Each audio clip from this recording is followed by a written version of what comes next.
अध्याय का दूसरा श्लोक। श्री भगवान उवाच कुतस्त्वाकश्मलम् इदं विषमे समुपस्थितम् अनार्यजुष्टम् स्वर्गम् अकीर्तिकरम् अर्जुन। गीता प्रेस गोरखपुर का अनुवाद है। श्री भगवान बोले, हे अर्जुन, इस विषम अवसर पर तुम्हें यह कायरता कहां से प्राप्त हुई जिसका कि श्रेष्ठ पुरुष सेवन नहीं करते, जो स्वर्ग को देने वाली नहीं है और कीर्ति करने वाली भी नहीं है। इस्कॉन श्रील प्रभुपाद द्वारा अनुवाद। The Supreme Person Bhagwan said, My dear Arjuna, how have these impurities come upon you? They are not at all befitting a man who knows the progressive values of life. They do not lead to higher planets but to infamy.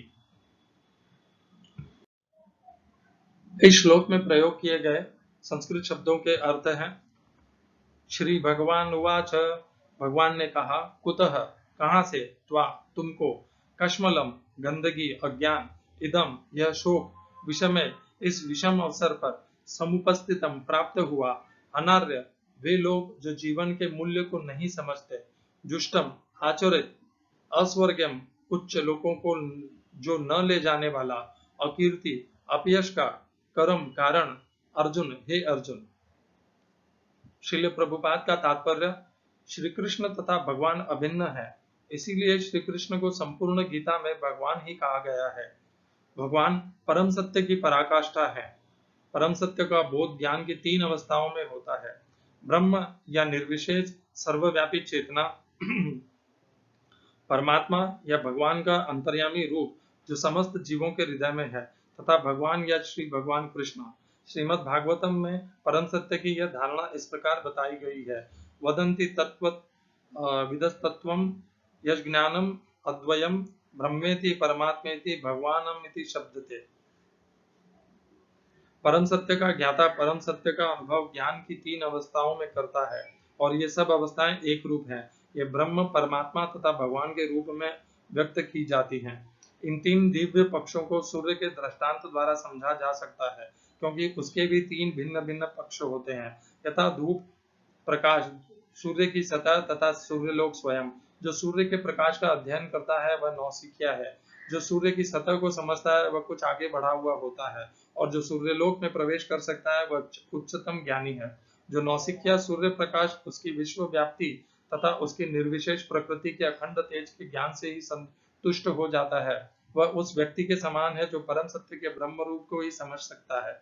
जो व्यक्ति कुछ अधिक जानकार है वह सूर्य गोले के विषय में जान सकता है, जिसकी तुलना परम सत्य के परमात्मा स्वरूप से की जाती है। जो व्यक्ति सूर्यलोक के अंतर में प्रवेश कर सकता है, उसकी तुलना उससे की जाती है जो परम सत्य के साक्षात रूप की अनुभूति प्राप्त करता है। अतः जिन भक्तों ने परम सत्य के भगवान स्वरूप का साक्षात्कार किया है वे सर्वोच्च अध्यात्मवादी हैं। यद्यपि परम सत्य के अध्ययन में रत सारे विद्यार्थी एक ही विषय के अध्ययन में लगे हुए हैं। सूर्य का प्रकाश, सूर्य का गोला तथा सूर्यलोक की भांति भीतरी बातें, इन तीनों को एक दूसरे से विलग नहीं किया जा सकता। फिर भी तीनों अवस्थाओं के अध्येता एक ही श्रेणी के नहीं होते। संस्कृत शब्द भगवान की व्याख्या व्यासदेव के पिता पराशर मुनि ने की है। समस्त धन, शक्ति, यश, सौंदर्य, ज्ञान तथा त्याग से युक्त परम पुरुष भगवान कहलाता है। ऐसे अनेक व्यक्ति हैं जो अत्यंत धनी हैं, अत्यंत शक्तिमान हैं, अत्यंत सुंदर हैं और अत्यंत विख्यात विद्वान तथा विरक्त भी हैं, किंतु कोई साधिकार यह नहीं कह सकता कि उसके पास सारा धन, शक्ति आदि है। एकमात्र कृष्ण ही ऐसा दावा कर सकते हैं, क्योंकि वे भगवान है। ब्रह्मा, शिव या नारायण सहित कोई भी जीव कृष्ण के समान पूर्ण ऐश्वर्यवान नहीं है। अतः ब्रह्म संहिता में स्वयं ब्रह्मा जी का निर्णय है कि श्री कृष्ण स्वयं भगवान है, न तो कोई उनके तुल्य है, न उनसे बढ़कर है। वे आदि स्वामी या भगवान है, गोविंद रूप में जाने जाते हैं और समस्त कारणों के परम कारण है। ईश्वर परम कृष्ण सच्चिदानंद विग्रह अनादिरादिर गोविंद सर्व कारणम कारणम सर्व कारण कारणम।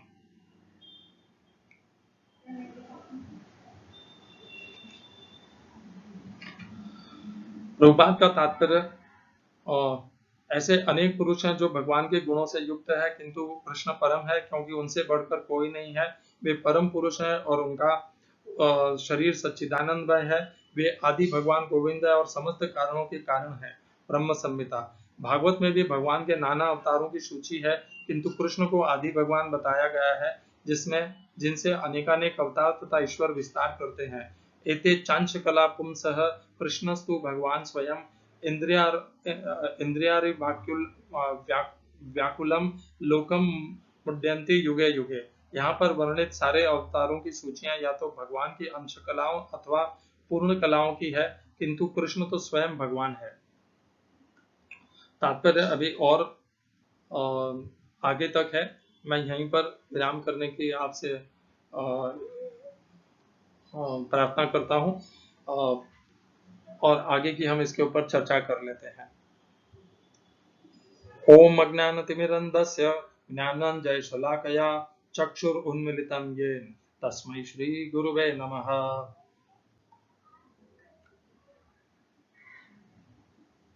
दूसरे अध्याय का दूसरा श्लोक विशेष गौर करिएगा।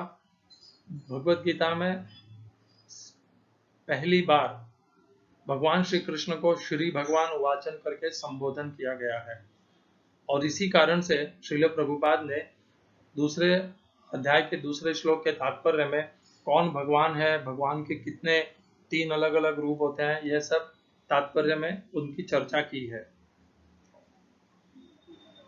उन्होंने ब्रह्म संहिता तथा भागवतम से भी उल्लेख प्रस्तुत किए हैं, जिनमें यह निहित है कि श्री कृष्ण ही पूर्ण पुरुषोत्तम भगवान है, वह आदि भगवान है तथा बाकी सब उनके अवतार हैं।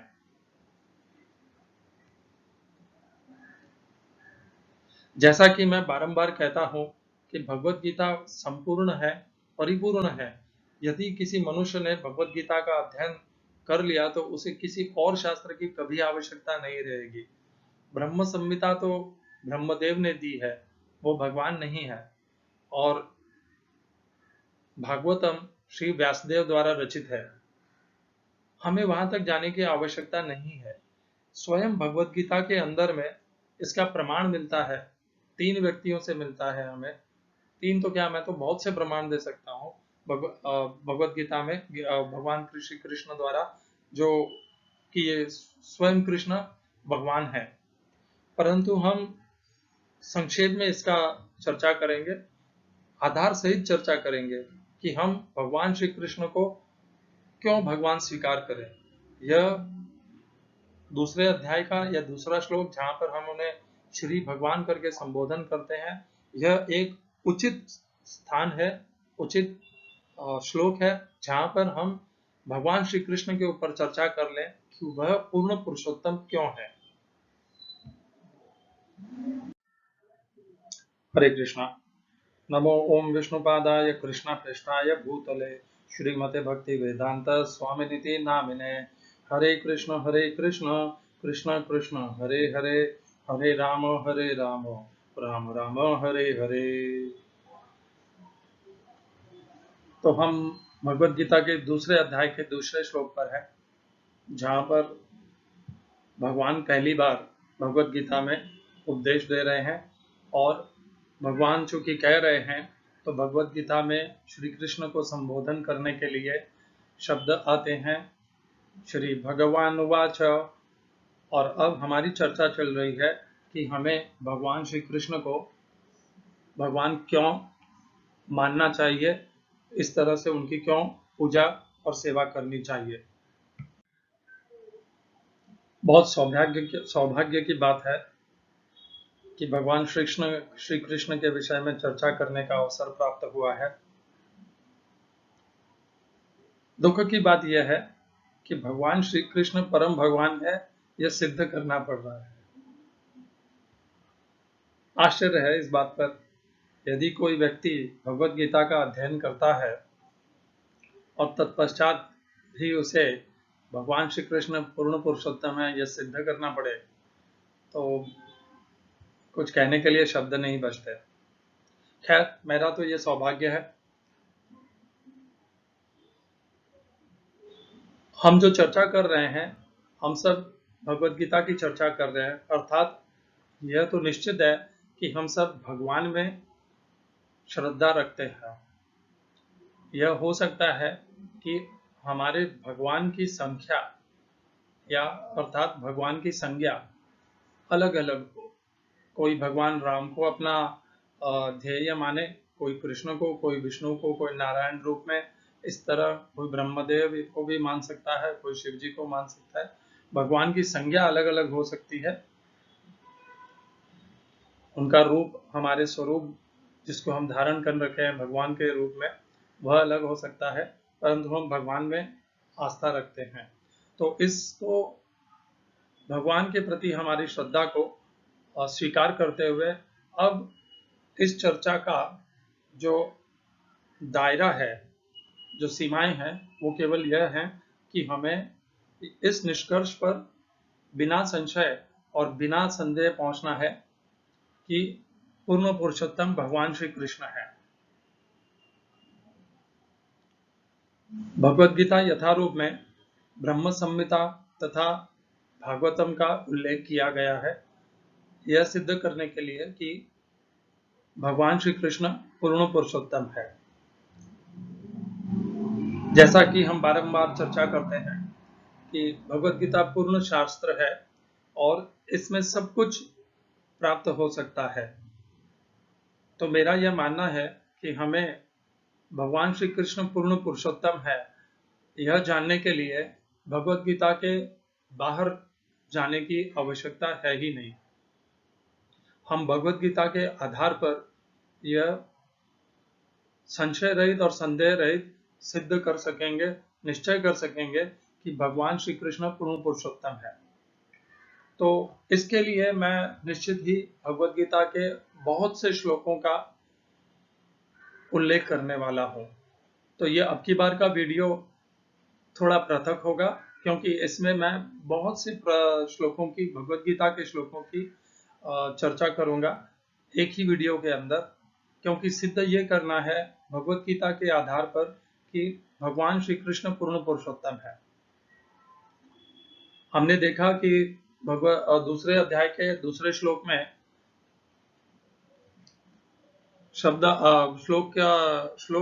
श्लोक में आता है कि श्री भगवान उवाच। भगवद गीता महाभारत श्री वेदव्यास द्वारा रचित की हुई है। कहने का अर्थ यह नहीं है कि यह काल्पनिक है, कथा है, परंतु उसका संकलन वेदव्यास, महर्षि वेदव्यास ने किया है। महर्षि वेदव्यास भगवान श्री कृष्ण के अवतार हैं। वेदव्यास भगवान श्री कृष्ण को परम भगवान मानते हैं, अतः उन्होंने भगवद गीता में जहां जहां भी श्री कृष्ण का उल्लेख आता है, वहां पर उन्होंने श्री भगवान उवाच इस तरह लिखा है। इसको प्रमाणित करने के लिए मैं कुछ 2 श्लोकों का आधार लूंगा जो भगवद गीता में ही है। भगवद गीता के 10वें अध्याय के 12वें तथा 13वें श्लोक में यह श्लोक अर्जुन कहते हैं, जिसमें वो यह सिद्ध करते हैं कि महर्षि वेदव्यास तथा असित, देवल तथा नारद, ये सब देवर्षि गण श्री कृष्ण को पूर्ण पुरुषोत्तम भगवान मानते हैं, एकमेव। 10वें अध्याय का 12वां श्लोक, अर्जुन उवाच परम ब्रह्म परम धाम पवित्रम परमं भवान पुरुषम शाश्वतम दिव्यम आदिदेवम अजम विभुम। अर्जुन बोले, परम ब्रह्म, परम धाम और महान पवित्र आप ही हैं। आप शाश्वत, दिव्य पुरुष, आदिदेव, अजन्मा और विभु व्यापक हैं। यह अर्जुन भगवान श्री कृष्ण को कह रहे हैं। यह अनुवाद है गीता प्रेस गोरखपुर, स्वामी रामसुखदास जी का। श्रील प्रभुपाद इस्कॉन यथारूप में इंग्लिश वर्जन में लिखते हैं, Arjun said, "You are the supreme Brahman, the ultimate, the supreme abode and purifier, the absolute truth and the eternal divine person. You are the primal God, transcendental and original, and you are the unborn and all-pervading beauty."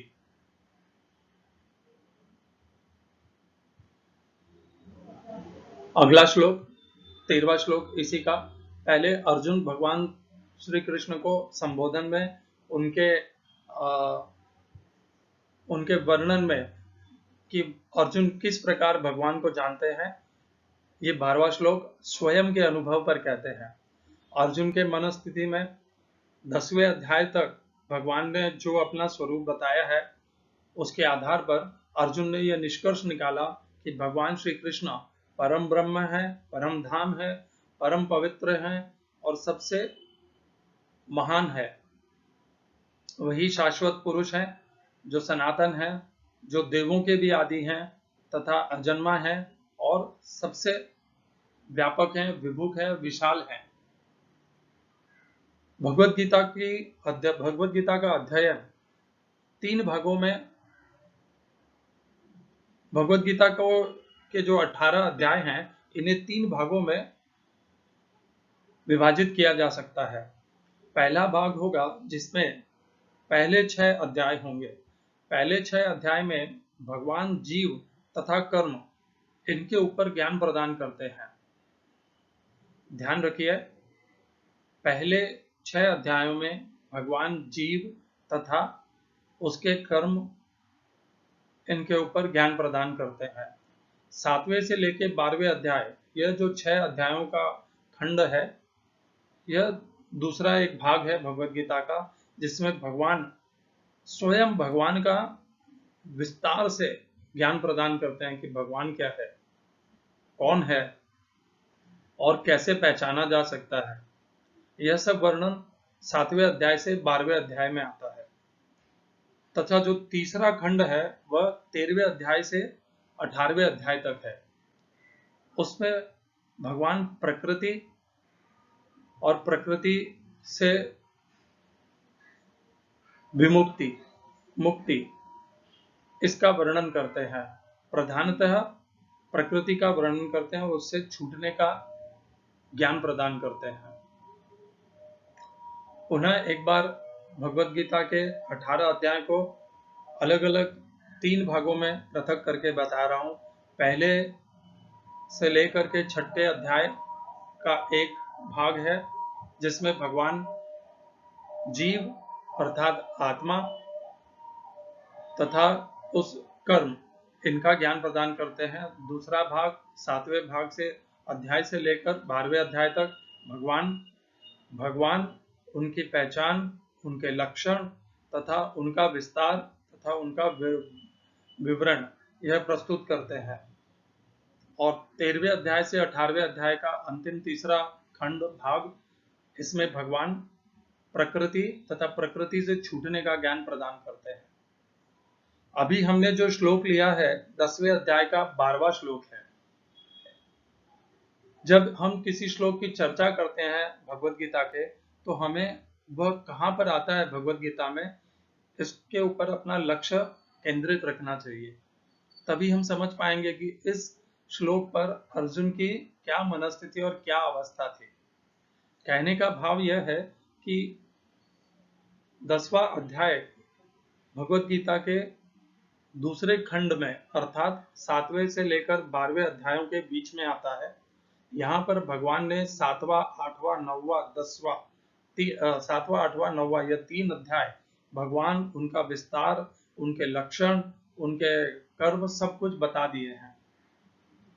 चूंकि अर्जुन यह सब भगवान से ज्ञान प्राप्त कर चुके हैं, उससे संतुष्ट हो चुके हैं, भगवान को पहचान चुके हैं, अनुभव कर चुके हैं, अतः 10वें अध्याय में 12वें श्लोक में अर्जुन भगवान को संबोधन करके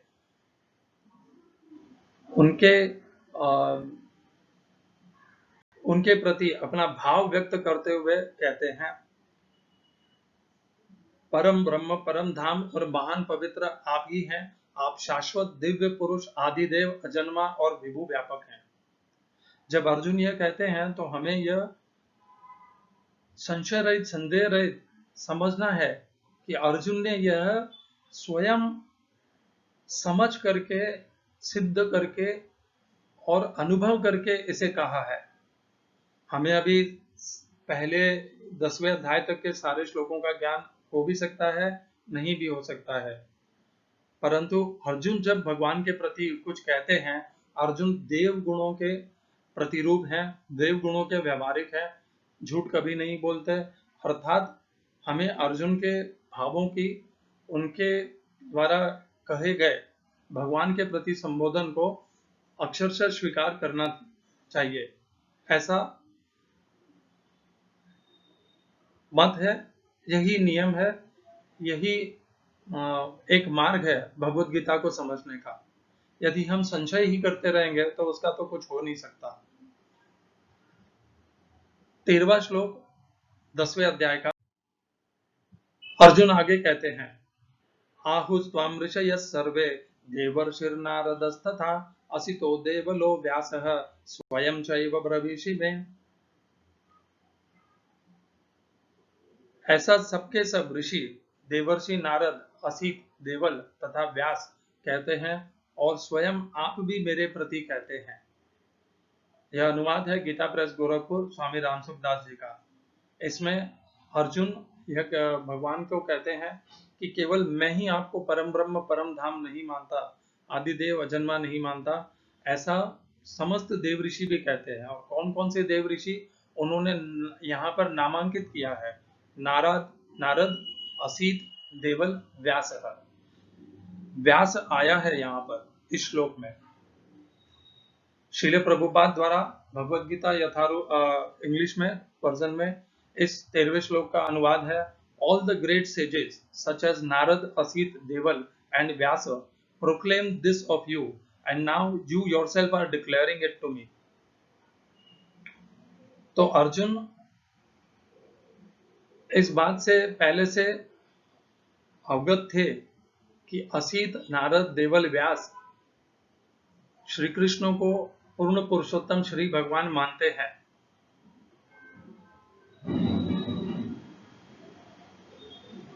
और अर्जुन उसे पहली बार भगवत गीता के 10वें अध्याय के 12वें श्लोक में स्वीकार करते हैं, उसी सत्य को, और स्वीकार करके भगवान के प्रति अपनी शरणागति को स्वीकार करते हैं। ओम ज्ञानतिमिरन्धस्य ज्ञानाञ्जनशलाकया चक्षुरुन्मीलितं येन तस्मै श्री गुरुवे नमः। एकं शास्त्रं देवकी पुत्र गीतम् एको देवो देवकी पुत्र एव एको मंत्रस्तस्य नामानि यानि कर्माप्येकं तस्य देवस्य सेवा। हरे कृष्णा। आगे बढ़ते हैं। तो हमने देखा था कि जो दूसरे अध्याय का दूसरा श्लोक है, जो इसका वेदव्यास ने जिसे महाभारत को जब लेखनी में प्रस्तुत किया, तब उन्होंने श्री कृष्ण के लिए श्री भगवान उवाच यह शब्द प्रयोग में लिए। तो इसमें हमें कोई आश्चर्य नहीं होना चाहिए, क्योंकि अर्जुन पहले से जानते थे। उन्होंने 10वें अध्याय के 13वें श्लोक में यह स्वीकार किया है कि नारद, असित, देवल, व्यास पूर्व से ही श्री कृष्ण को पूर्ण पुरुषोत्तम श्री भगवान स्वीकार करते हैं। अतः दूसरे अध्याय के दूसरे श्लोक में व्यासदेव श्री कृष्ण के उद्गारों को श्री भगवान उवाच कहते हैं। तो अब कितने मनुष्यों ने या देव ऋषियों ने स्वीकार कर लिया कि श्री कृष्ण परम पूर्ण पुरुषोत्तम तथा श्री भगवान है। 5 तो हो गए, देवर्षि नारद, असित, देवल, व्यास तथा स्वयं अर्जुन, जिन्होंने 10वें अध्याय के 12वें श्लोक में इसे स्वीकृति की थी। आगे बढ़ते हैं।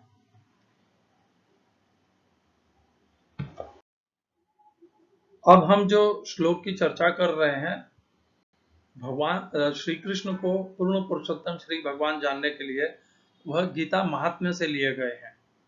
यह 2 श्लोक हैं जो आपके स्क्रीन पर आप देख सकते हैं। पहला है, गीता सुगीता कर्तव्याः किमन्यैः शास्त्र विस्तरैः या स्वयं पद्मनाभस्य मुख पद्माद् विनिसृता। चूंकि भगवत गीता भगवान के मुख से निकली है, अतएव किसी अन्य वैदिक साहित्य को पढ़ने की आवश्यकता नहीं रहती। केवल भगवत गीता का ही ध्यान पूर्वक तथा मनोयोग से श्रवण तथा पठन करना चाहिए।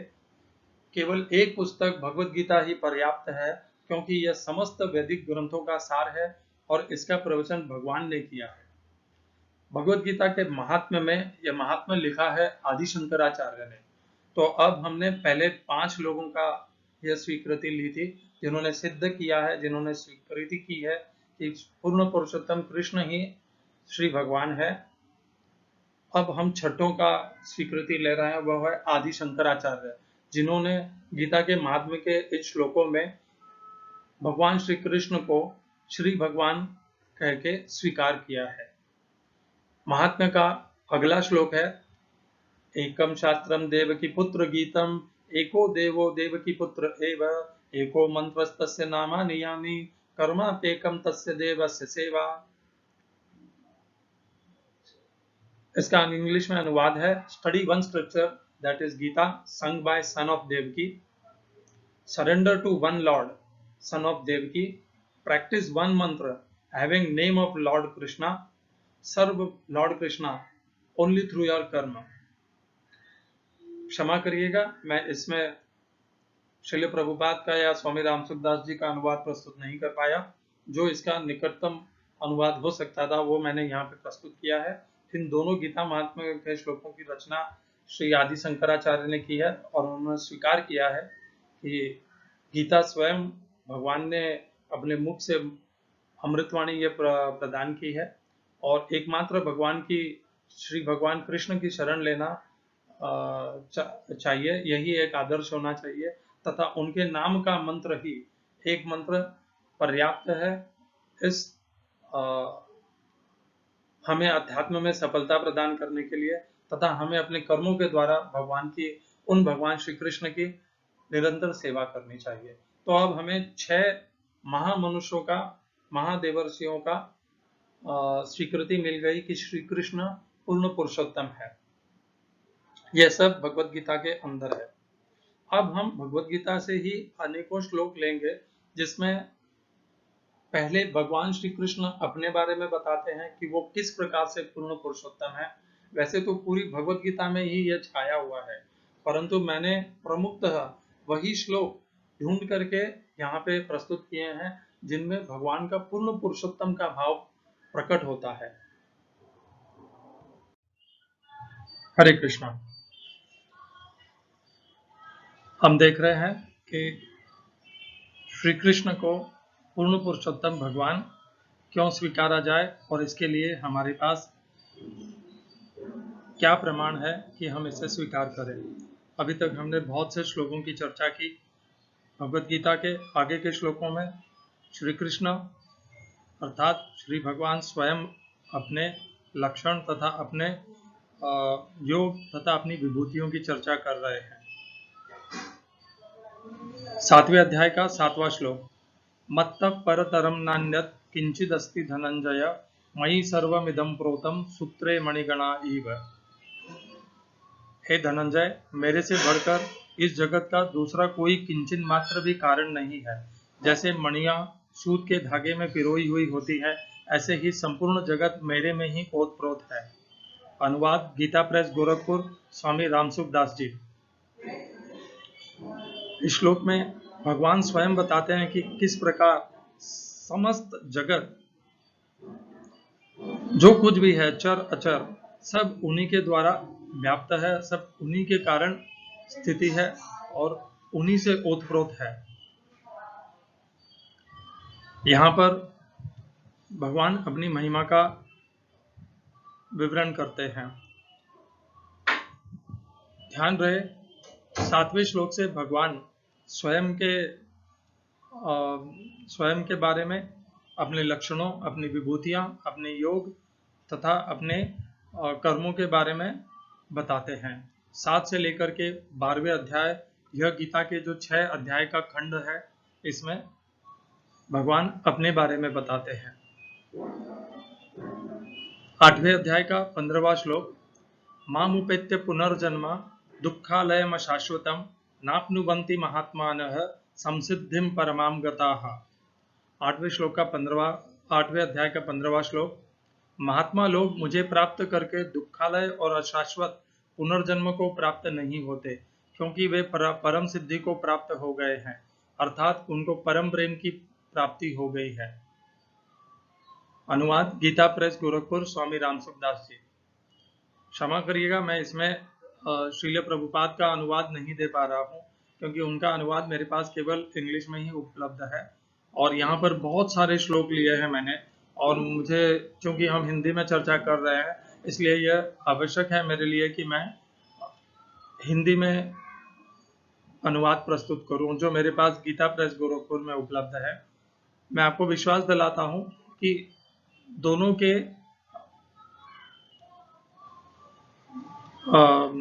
अनुवाद में विशेष अंतर नहीं है। अंतर आता है उनके तात्पर्य में, किस तरह से हम उनको समझते हैं या समझाते हैं, वहां पर थोड़ा सा अंतर हो सकता है। श्लोक में या उनके अनुवाद में अंतर प्रायः नहीं है। हम वापस 8वें अध्याय के 15वें श्लोक पर आ जाते हैं।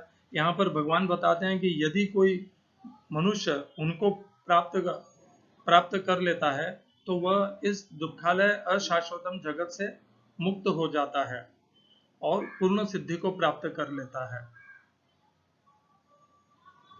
मनुष्य की यही इच्छा होती है। जो मनुष्य ये जान लेते हैं कि यह जगत दुखालय है, अशाश्वतम है और इसमें सुख की प्राप्ति क्षणभंगुर है तथा दुख एक के बाद एक आते ही रहते हैं, यह जिसको समझ आ जाती है, जो अध्यात्म के पथ पे लग जाते हैं, उन्हें ऐसा ही आश्रय चाहिए जो उन्हें इस दुखालय अशाश्वतम जगत से छुटकारा दे सके, उन्हें वहां के बंधनों से मुक्त कर सके। और भगवान कृष्ण बताते हैं कि वही वह जो उन्हें पा जाते हैं वो इसे प्राप्त कर लेते हैं। अतः मनुष्य जो चाहता है, जो सिद्ध पुरुष या जो साधक भक्त चाहते हैं, वह आश्रय, वह मुक्ति उन्हें भगवान श्री कृष्ण से को प्राप्त करके ही मिल सकती है। अगला श्लोक 9वें अध्याय का 4था श्लोक। मया ततमिदं सर्वं जगद अव्यक्त मूर्तिना मत्स्थानि सर्वभूतानि न चाहम तेष्वस्थितः। यह सब संसार मेरे अव्यक्त स्वरूप से व्याप्त है। संपूर्ण प्राणी मेरे में स्थित हैं, परंतु मैं उनमें स्थित नहीं हूँ तथा वे प्राणी भी मेरे में स्थित नहीं है। मेरे इस ईश्वर संबंधी योग सामर्थ्य को देख संपूर्ण प्राणियों को उत्पन्न करने वाला और उनका धारण भरण पोषण करने वाला मेरा स्वरूप उन प्राणियों में स्थित नहीं है। अनुवाद गीता प्रेस गोरखपुर, स्वामी रामसुखदास जी। इस श्लोक में भगवान बताते हैं कि संसार के जितने भी प्राणी हैं सब उन्हीं के अंदर स्थित हैं। जब साधक ये समझते हैं कि मैं किसी राम में स्थित हूँ, विष्णु में स्थित हूँ या शिव में या ब्रह्म में स्थित हूँ, तो यहाँ पर भगवान श्री कृष्ण स्पष्ट सरल निर्देश देते हैं कि समस्त भूत उनमें स्थित हैं, उन्हीं के कारण समस्त भूतों की स्थिति है, वही समस्त भूतों को उत्पन्न करते हैं, धारण करते हैं। धारण अर्थात उनको आश्रय देते हैं, उनको स्थिति यानी उनके निर्वाह के लिए उनको साधन प्रदान करते हैं, भरण पोषण करते हैं। यह सब होने के बावजूद भगवान उनसे कहीं ज्यादा हैं। भगवान के ये महान विभूतियों सामर्थ्यों का वर्णन भगवत गीता में हमें मिलता है, जो भगवान श्री कृष्ण स्वयं की विभूतियां हम पर कृपा करके बड़ी अनुकंपा से, दया और करुणावश हमें बताते हैं ताकि हम उन्हें जान सकें। 9वें अध्याय का 10वां श्लोक। मया अध्यक्षेण प्रकृति ही सूयते सचराचरम हेतु नानेन कौन्तेय जगत विपरिवर्तते। समस्त भूत इस जगत में प्रकृति के द्वारा बाधित है, बंधित है। प्रकृति ही भूतों को इस जगत में बांध करके रखती है, कर्म के बंधनों में बांध करके रखती है। और यह जो प्रकृति है, यह प्रकृति भगवान श्री कृष्ण की अधिकार के अंदर अपना कार्य करती है। अर्थात इस प्रकृति के ऊपर जो नियामक शक्ति है वह भगवान श्री कृष्ण की है। तो हम नियमित होते हैं प्रकृति द्वारा तथा प्रकृति नियमित होती है भगवान श्री कृष्ण द्वारा। अर्थात हम नियमित होते हैं भगवान श्री कृष्ण द्वारा। प्रकृति वही करती है जो भगवान श्री कृष्ण चाहते हैं हमें नियमित करना, उसी के अनुसार प्रकृति हमारा नियंत्रण करती है। हम पूर्ण तरह भगवान श्री कृष्ण के नियंत्रण में है। साधक भक्त यही जानना चाहता है कि यह इस जगत में वह किसके नियंत्रण में है, और यहाँ पर उसका प्रमाण मिलता है कि प्रत्येक प्राणी भगवान श्री कृष्ण के नियंत्रण में है। तो यदि हम उनके नियंत्रण में है और कोई हमारा नियंता नहीं है, एकमात्र भगवान श्री कृष्ण हमारे नियंता है, अर्थात वही ईश्वर है। आइए कुछ और श्लोक देखते हैं। ये श्लोक विशेष श्रद्धा और पूजा के निमित्त है कि हमें किसे भगवान स्वीकार करना चाहिए और किसकी पूजा करनी चाहिए, किसकी अर्चना करनी चाहिए। और जो लोग भगवान के सत्य स्वरूप को नहीं समझ पाते और जो विभिन्न विभिन्न देवी देवताओं तथा काम और लोभ के वशीभूत होकर के अन्य देवताओं की उपासना करते हैं, वो क्या करते हैं और उनकी उपासना का क्या अंतिम लक्ष्य होता है, उसके ऊपर ये 3 श्लोक हैं भगवत गीता से। 7वें अध्याय का 21वां श्लोक भगवान बताते हैं, यो यो याम याम तनुम भक्तः श्रद्धयार्चितुमिच्छति तस्य तस्याचलाम अचलाम श्रद्धाम तामेव विदधाम्यहम्। इसके पहले भगवान बताते हैं कि काम के कारण मनुष्य अन्य अन्य देवताओं को भजते हैं, क्योंकि देवता उनकी इच्छाएं तुरंत पूर्ति करते हैं। और उसके आगे यह जो अभी मैंने बताया वो 7वें अध्याय के 20वें श्लोक में बताते हैं। और अब 21वें श्लोक में भगवान बताते हैं, जो जो भक्त जिस जिस देवता का श्रद्धा पूर्वक पूजन करना चाहता है, उस देवता के प्रति मैं उसकी श्रद्धा को दृढ़ कर देता हूं। अनुवाद गीता प्रेस गोरखपुर, स्वामी रामसुखदास जी। हम यह समझते हैं कि हम अपनी श्रद्धा से अन्य देवी देवताओं को भजते हैं, परंतु जब भगवान हमारे अंदर मूर्खता देखते हैं कि हम भगवान श्री कृष्ण की उपासना नहीं करना चाहते और उनके प्रति श्रद्धा भाव नहीं रखते, इनके तथा हमारी श्रद्धा और हमारा जो प्रीति है अन्य देवताओं के प्रति है, तो भगवान अपनी करुणावश, अपनी कृपावश हमारी श्रद्धा को अन्य देवता, देवी देवता के प्रति दिशा दे देते हैं हमारी श्रद्धा को, और उन्हीं के प्रति, उन अन्य देवी देवताओं के प्रति दृढ़ कर देते हैं। वह हमारी श्रद्धा अन्य देवी देवताओं के प्रति वह देवता दृढ़ नहीं करते। उन देवताओं में इतनी शक्ति नहीं है कि वो हमारी श्रद्धा को दृढ़ कर सकें। स्वयं भगवान श्री कृष्ण हमारी श्रद्धा को अन्य देवी देवताओं के प्रति दृढ़ कर देते हैं। क्यों करते हैं वो ऐसा? क्योंकि वह अत्यंत करुणामयी है। यदि हमारी कामनाएं हमारे लिए सर्वोपरि है तथा भगवान की भक्ति सर्वोपरि नहीं है, तो वह हमारे जीवन में हस्तक्षेप नहीं करते, हमें हमारे कर्मों के बंधनों से बढ़ते चले जाने देते हैं अपने जीवन में। और यदि हमारी कामनाएं मान लीजिए धन की है, तो वो हम धन को प्राप्ति के लिए लक्ष्मी जी की पूजा करते हैं, तो वह हमारी श्रद्धा लक्ष्मी के प्रति कर देते हैं। यदि हमारी भक्ति श्रद्धा ज्ञान के प्रति है और हम बृहस्पति देव गुरुवार का व्रत करते हैं, बृहस्पति देव का पूजन करते हैं, तो वो हमारी श्रद्धा बृहस्पति देव के प्रति दृढ़ कर देते हैं। श्रद्धा भगवान से प्रदान करते हैं, अन्य देवताओं के प्रति भी।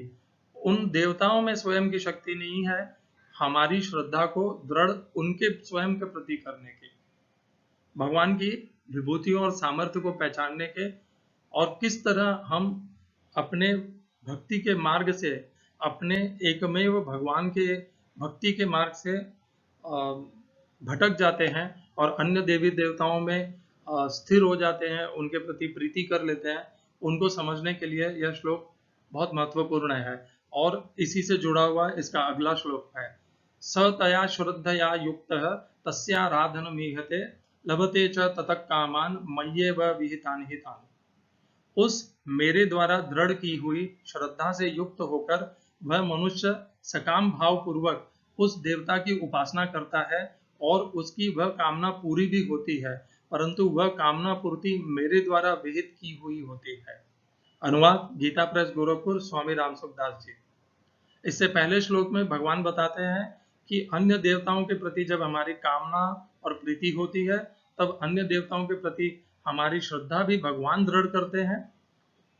अब भगवान उसी श्रद्धा से युक्त होकर जब हम उन अन्य देवी देवताओं को किसी कामना के या लोभ के वशीभूत होकर के उनकी पूजा अर्चना उपासना करते हैं, तो उसके फलस्वरूप हमारी जो कामनाएं इच्छाएं उपासना पूर्ति होती है, हमें जो फल मिलता है वह भी हम समझते हैं कि वह अन्य देवी देवता हमें दे रहे हैं, परंतु वस्तुतः सत्य यह है कि वह स्वयं भगवान श्री कृष्ण प्रदान करते हैं।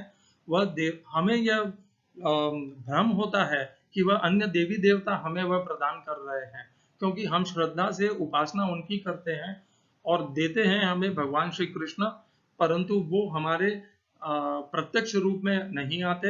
हमारी श्रद्धा के उपासना हमारी रहती है अन्य देवी देवताओं से, इसलिए हम भ्रमवश यह समझ लेते हैं कि वह अन्य देवी देवता हमारे ऊपर कृपा कर रहे हैं और हमारी कामना की पूर्ति कर रहे हैं, और इस तरह हम मोह के जाल में बंधते चले जाते हैं, इस चक्र में घूमते चले जाते हैं। हमारी श्रद्धा भगवान श्री कृष्ण के प्रति स्थिर होने के विपरीत अन्य देवी देवताओं में स्थिर हो जाती है। भगवान कितने दयालु हैं, वह अब ये देवता अन्य देवी देवता भगवान श्री कृष्ण के सेवक हैं। भगवान जब हम मनुष्य अन्य देवी देवताओं की उपासना करते हैं कामना के वश होकर के, तब भगवान अपना सर्वोच्च पद प्रस्तुत करने के लिए उन देवी देवताओं का निरादर नहीं करते। वह उन देवी देवताओं के माध्यम से हमारी कामनाओं की पूर्ति करते हैं। करते तो वह स्वयं भगवान श्री कृष्ण हैं, और हमें यह प्रत्युत होता है कि यह देवी देवताओं ने की है। कितना कितना करुणामयी है, कितने दयालु है भगवान। यह भाव समझना है। हम अन्य देवी देवताओं की निरंतर पूजा करते हैं। आप किसी भी मंदिरों में जाएंगे, 33 करोड़ देवी देवता हैं हिंदुस्तान में कहते हैं। मुझे नहीं पता, मैंने गिनती नहीं की है, परंतु ये इतने देवी देवता जितने भी हैं, उन सब से प्रति हम जो कामना रखते हैं, उन कामनाओं की पूर्ति स्वयं भगवान श्री कृष्ण करते हैं, और हम ये भ्रम समझते हैं कि वह देवी देवता हमें करते हैं, और हम इस प्रकार उन देवी देवताओं के प्रति हमारी श्रद्धा को बढ़ाते चले जाते हैं, और हमारे जो वास्तविक मार्ग है, हमारे भगवान है, हमारी भक्ति जिनके प्रति होनी चाहिए, उस मार्ग से, उस पथ से हट जाते हैं। सचेत होइए, अपने आप को जागरूक कीजिए, इन 2 श्लोकों का भाव समझिए, अन्य देवी देवताओं से अपने आप को समेटिए, वहां से अपने आप को हटाइए, भगवान श्री कृष्ण के प्रति अपने आप को दृढ़ कीजिए, क्योंकि सब कुछ देने वाला तो वही है, देने वाले वही हैं। हम तो भ्रमवश अन्यों की, मैं ये नहीं कहता कि आप अन्य देवी देवताओं की तिरस्कार करें, निंदा करें, उनके प्रति श्रद्धा न रखें, यह कहीं मेरा ऐसा कोई भाव नहीं है।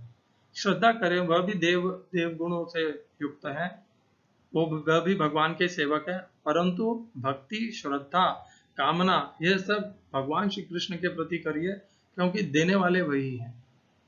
इसी से संबंधित 9वें अध्याय में एक और श्लोक आता है, 23वां श्लोक 9वें अध्याय का। ये पन्न देवता भक्ताः यजन्ते श्रद्धयान्विताः तेपि मामेव कौन्तेय यजन्त अविधि पूर्वकम्। हे कुंती नंदन, जो भी भक्त मनुष्य श्रद्धा पूर्वक अन्य देवी देवताओं का पूजन करते हैं, वे करते तो मेरी ही पूजन है, पर करते वे अविधि पूर्वक है। जो हमने 7वें अध्याय के 2 श्लोक पढ़े थे, उसी से संबंधित यह अगला श्लोक 9वें अध्याय के 23वें श्लोक में भगवान बताते हैं। क्या कहते हैं भगवान, कि जब हम अन्य देवी देवताओं की उपासना करते हैं, पूजा करते हैं, तब हम वास्तविक रूप में करते तो भगवान श्री कृष्ण की पूजा उपासना है। किस प्रकार ये कहते हैं वो, क्योंकि सारी श्रद्धा, सारी उपासना, सारी भक्ति के अंतिम स्तोत्र, अंतिम प्राप्त करने का अधिकार केवल भगवान श्री कृष्ण को है। इसीलिए जब हम अन्य देवी देवताओं की पूजा करते हैं, हमें यह भ्रम रहता है कि हम उनकी पूजा अर्चना कर रहे हैं, और हम वास्तव में जाने अनजाने में पूजा भगवान श्री कृष्ण की कर रहे हैं। इसीलिए तो वह हमारी कामना उन देवी देवताओं के माध्यम से पूर्ति करते हैं। परंतु भगवान ने ये जो पूजन उपासना का माध्यम है, इसे अविधि पूर्वक कहा है। विधि पूर्वक क्या होता है? विधि पूर्वक होता है यदि हम सीधे सरलता से स्वयं भगवान श्री कृष्ण के प्रति भक्ति करें, उनसे मांगे, उनके प्रति अपनी कामना रखें, उनकी उपासना करें, उनका पूजन करें।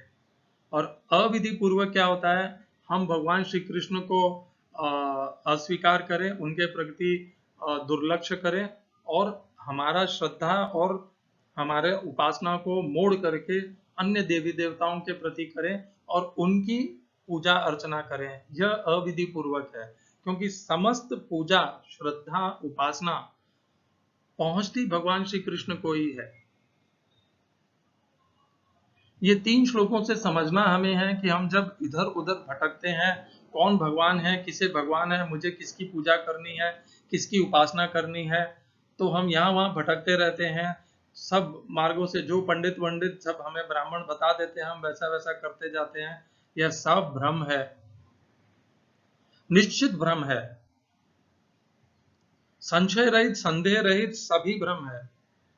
आपके ऊपर कोई संकट आया है, आप किसी चीज का निवारण करना चाहते हैं, आप शनि की उपासना, राहु की उपासना, केतु की उपासना, ये इन प्रलोभनों में, इस वेदों में लिखे हुए मार्गों में मत जाइए। सीधा सरल उपाय भगवत गीता में प्रदान किया हुआ है। भगवान कहते हैं, चतुर्विधा भजन्ते माम जना सुकृति नोर्जुना आर्तो जिज्ञासुर अर्थाति ज्ञानी च भरतर्षभ। आपके संकट, आपके जीवन में कोई विपदा है, कोई विवशता है, कोई दुख है, आप उसका निवारण के लिए प्रार्थना भगवान श्री कृष्ण के प्रति करिए। अन्य देवी देवताओं के प्रति करने से क्या लाभ होगा? उनको पूर्ण तो आपकी कामनाओं को, आपकी रक्षा को करना भगवान को है। तो अविधि पूर्वक आप क्यों करते हैं, हम क्यों करते हैं? इसीलिए कहते हैं, एकम शास्त्रम देवकी पुत्र गीतम, एको देवो देवकी पुत्र एव, एको मंत्रस्तस्य नामानि यानि, कर्माप्येकम तस्य देवस्य सेवा। समझदारी, बुद्धिमानी इसी में है। अपने आप को समस्त देवी देवताओं से समेट लीजिए,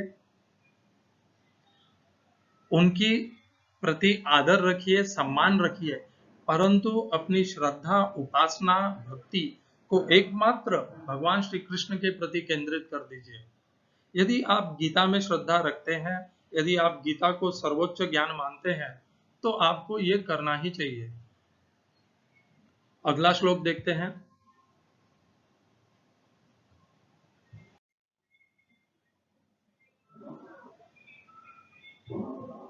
नौवें अध्याय का 11वां श्लोक है ये।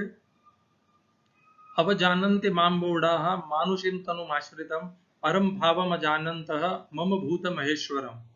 मूर्ख लोग मेरे संपूर्ण प्राणियों के महान ईश्वर रूप परम भाव को न जानते हुए मुझे मनुष्य शरीर के आश्रित मानकर, अर्थात साधारण मनुष्य मानकर मेरी अवज्ञा करते हैं। अनुवाद गीता प्रेस गोरखपुर, स्वामी रामसुखदास जी। हमने इसके पहले जो श्लोक 3 श्लोक लिए थे कि हम अन्य अन्य देवी देवताओं की उपासना करते हैं और भगवान श्री कृष्ण को अस्वीकार करते हैं, उनके प्रति दुर्लक्ष्य करते हैं। इसमें भगवान उन्हें क्या कहते हैं? उन्हें मूढ़ कहते हैं, क्योंकि हम भगवान को एक मनुष्य के रूप में, मूर्ख लोग भगवान को मनुष्य के रूप में स्वीकार करते हैं। वो उनके परम भाव को नहीं जान पाते। यदि वह यह जानते कि जिस देवी देवता की उपासना, श्रद्धा वह कर रहे हैं, वो देवी देवता वह सामर्थ्य नहीं रखते कामना की पूर्ति करने के लिए, परंतु केवल एकमेव भगवान श्री कृष्ण हम उन कामनाओं तथा हमारी उपासना को स्वीकार करने तथा उनके प्रति फल देने का सामर्थ्य रखते हैं, तो वो यह मूर्खता करते ही नहीं, और ना वो भगवान को अस्वीकार करते, भगवान श्री कृष्ण को एक साधारण मनुष्य नहीं समझते। हम देखते हैं महाभारत के युद्ध के दौरान, महाभारत में जब 2 सेनाएं विपरीत विपक्ष में खड़ी थी, पांडवों की तथा कौरवों की, अनेकों विद्वान योद्धा, बलशाली योद्धा भी कौरवों के पक्ष में खड़े थे, वे भगवान के विपक्ष में खड़े थे, अर्थ है कि वे भगवान के परम भाव को नहीं जानते, वे भगवान को एक मनुष्य के रूप में स्वीकार करते हैं। स्वयं पितामह भीष्म जानते तो हैं, परंतु वो अपने आस्था को, अपनी शक्ति को दुर्योधन के संरक्षण में लगाना चाहते हैं, क्योंकि उनके लिए भगवान की भक्ति से श्रेष्ठ उनकी स्वयं की निर्धारित की हुई मर्यादाएं तथा वचन है। भगवान की भक्ति सर्वश्रेष्ठ होती है। भगवान की भक्ति के लिए सारी मर्यादाएं छोड़ देना चाहिए। यह हमें राधा रानी से सीखना चाहिए। सारे वचन तोड़ देने चाहिए, और यह सब तोड़ने हुए में कोई पाप भी नहीं लगता है। इसके लिए हम आगे एक श्लोक की चर्चा करेंगे जो 18वें अध्याय में आता है। इस श्लोक से हमें यह जानना है कि जब हम भगवान श्री कृष्ण को मनुष्य के रूप में स्वीकार करते हैं तथा अन्य देवी देवताओं को या अन्य किसी को ईश्वर या भगवान समझते हो तो हम मूर्ख हैं। हमारे से महान मूर्ख और कोई नहीं है। अगला श्लोक 9वें अध्याय का 17वां श्लोक है।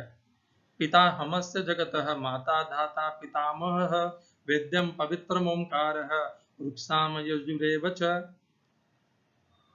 इस संपूर्ण जगत का पिता, धाता, माता, पितामह, जानने योग्य पवित्र ओंकार, ऋग्वेद, सामवेद और यजुर्वेद भी मैं ही हूँ।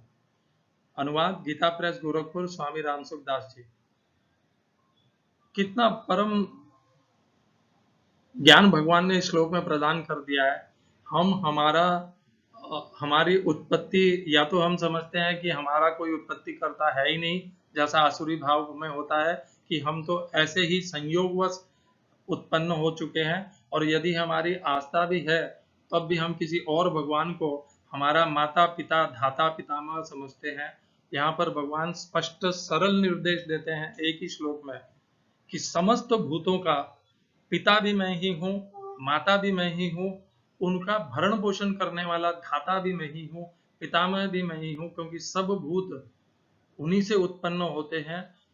समस्त वेद भगवान से उत्पन्न होते हैं।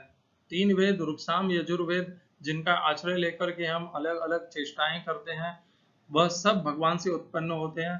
तथा वेद्यों में पवित्र ओंकार जो है वह भी स्वयं भगवान है।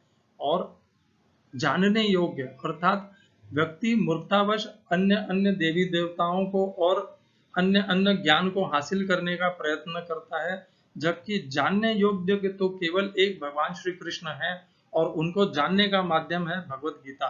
परंतु मनुष्य अपनी चेष्टाएं, अपना ज्ञान व्यर्थ करता है, अनेकों अनेकों शास्त्र पढ़ता है, अनेकों अनेकों देवी देवताओं को अपना भगवान समझता है, और जो उसका लक्ष्य होना चाहिए, जो माध्यम होना चाहिए गीता, उस शास्त्र को छोड़ता है। अपना लक्ष्य अपने भगवान के प्रति हटा करके भटक जाता है। अगला श्लोक इसी के एकदम तुरंत पश्चात आने वाला श्लोक है। गतिर्भर्ता प्रभु साक्षी निवास शरणम सुरत प्रभव प्रलय स्थानम निधानम बीजम अव्ययम। गति, भर्ता, प्रभु, साक्षी, निवास, आश्रय, सूरत, उत्पत्ति, प्रलय, स्थान, निधान तथा अविनाशी बीज भी मैं ही हूँ। अनुवाद गीता प्रेस गोरखपुर, स्वामी रामसुख दास जी।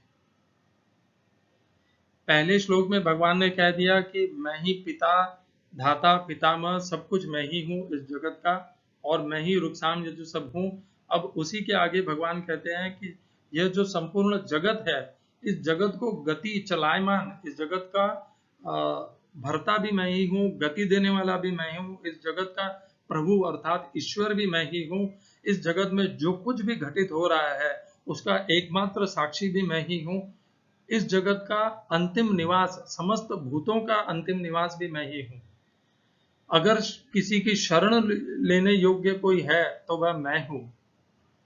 मनुष्य को आश्रय लेना चाहिए मेरा, परंतु मनुष्य मूर्खतावश, अपने अज्ञानवश, मोहवश शरण लेता है अन्य देवी देवताओं जिनको वो भगवान मान लेता है, जबकि शरण लेने योग्य, जानने योग्य है भगवान श्री कृष्ण।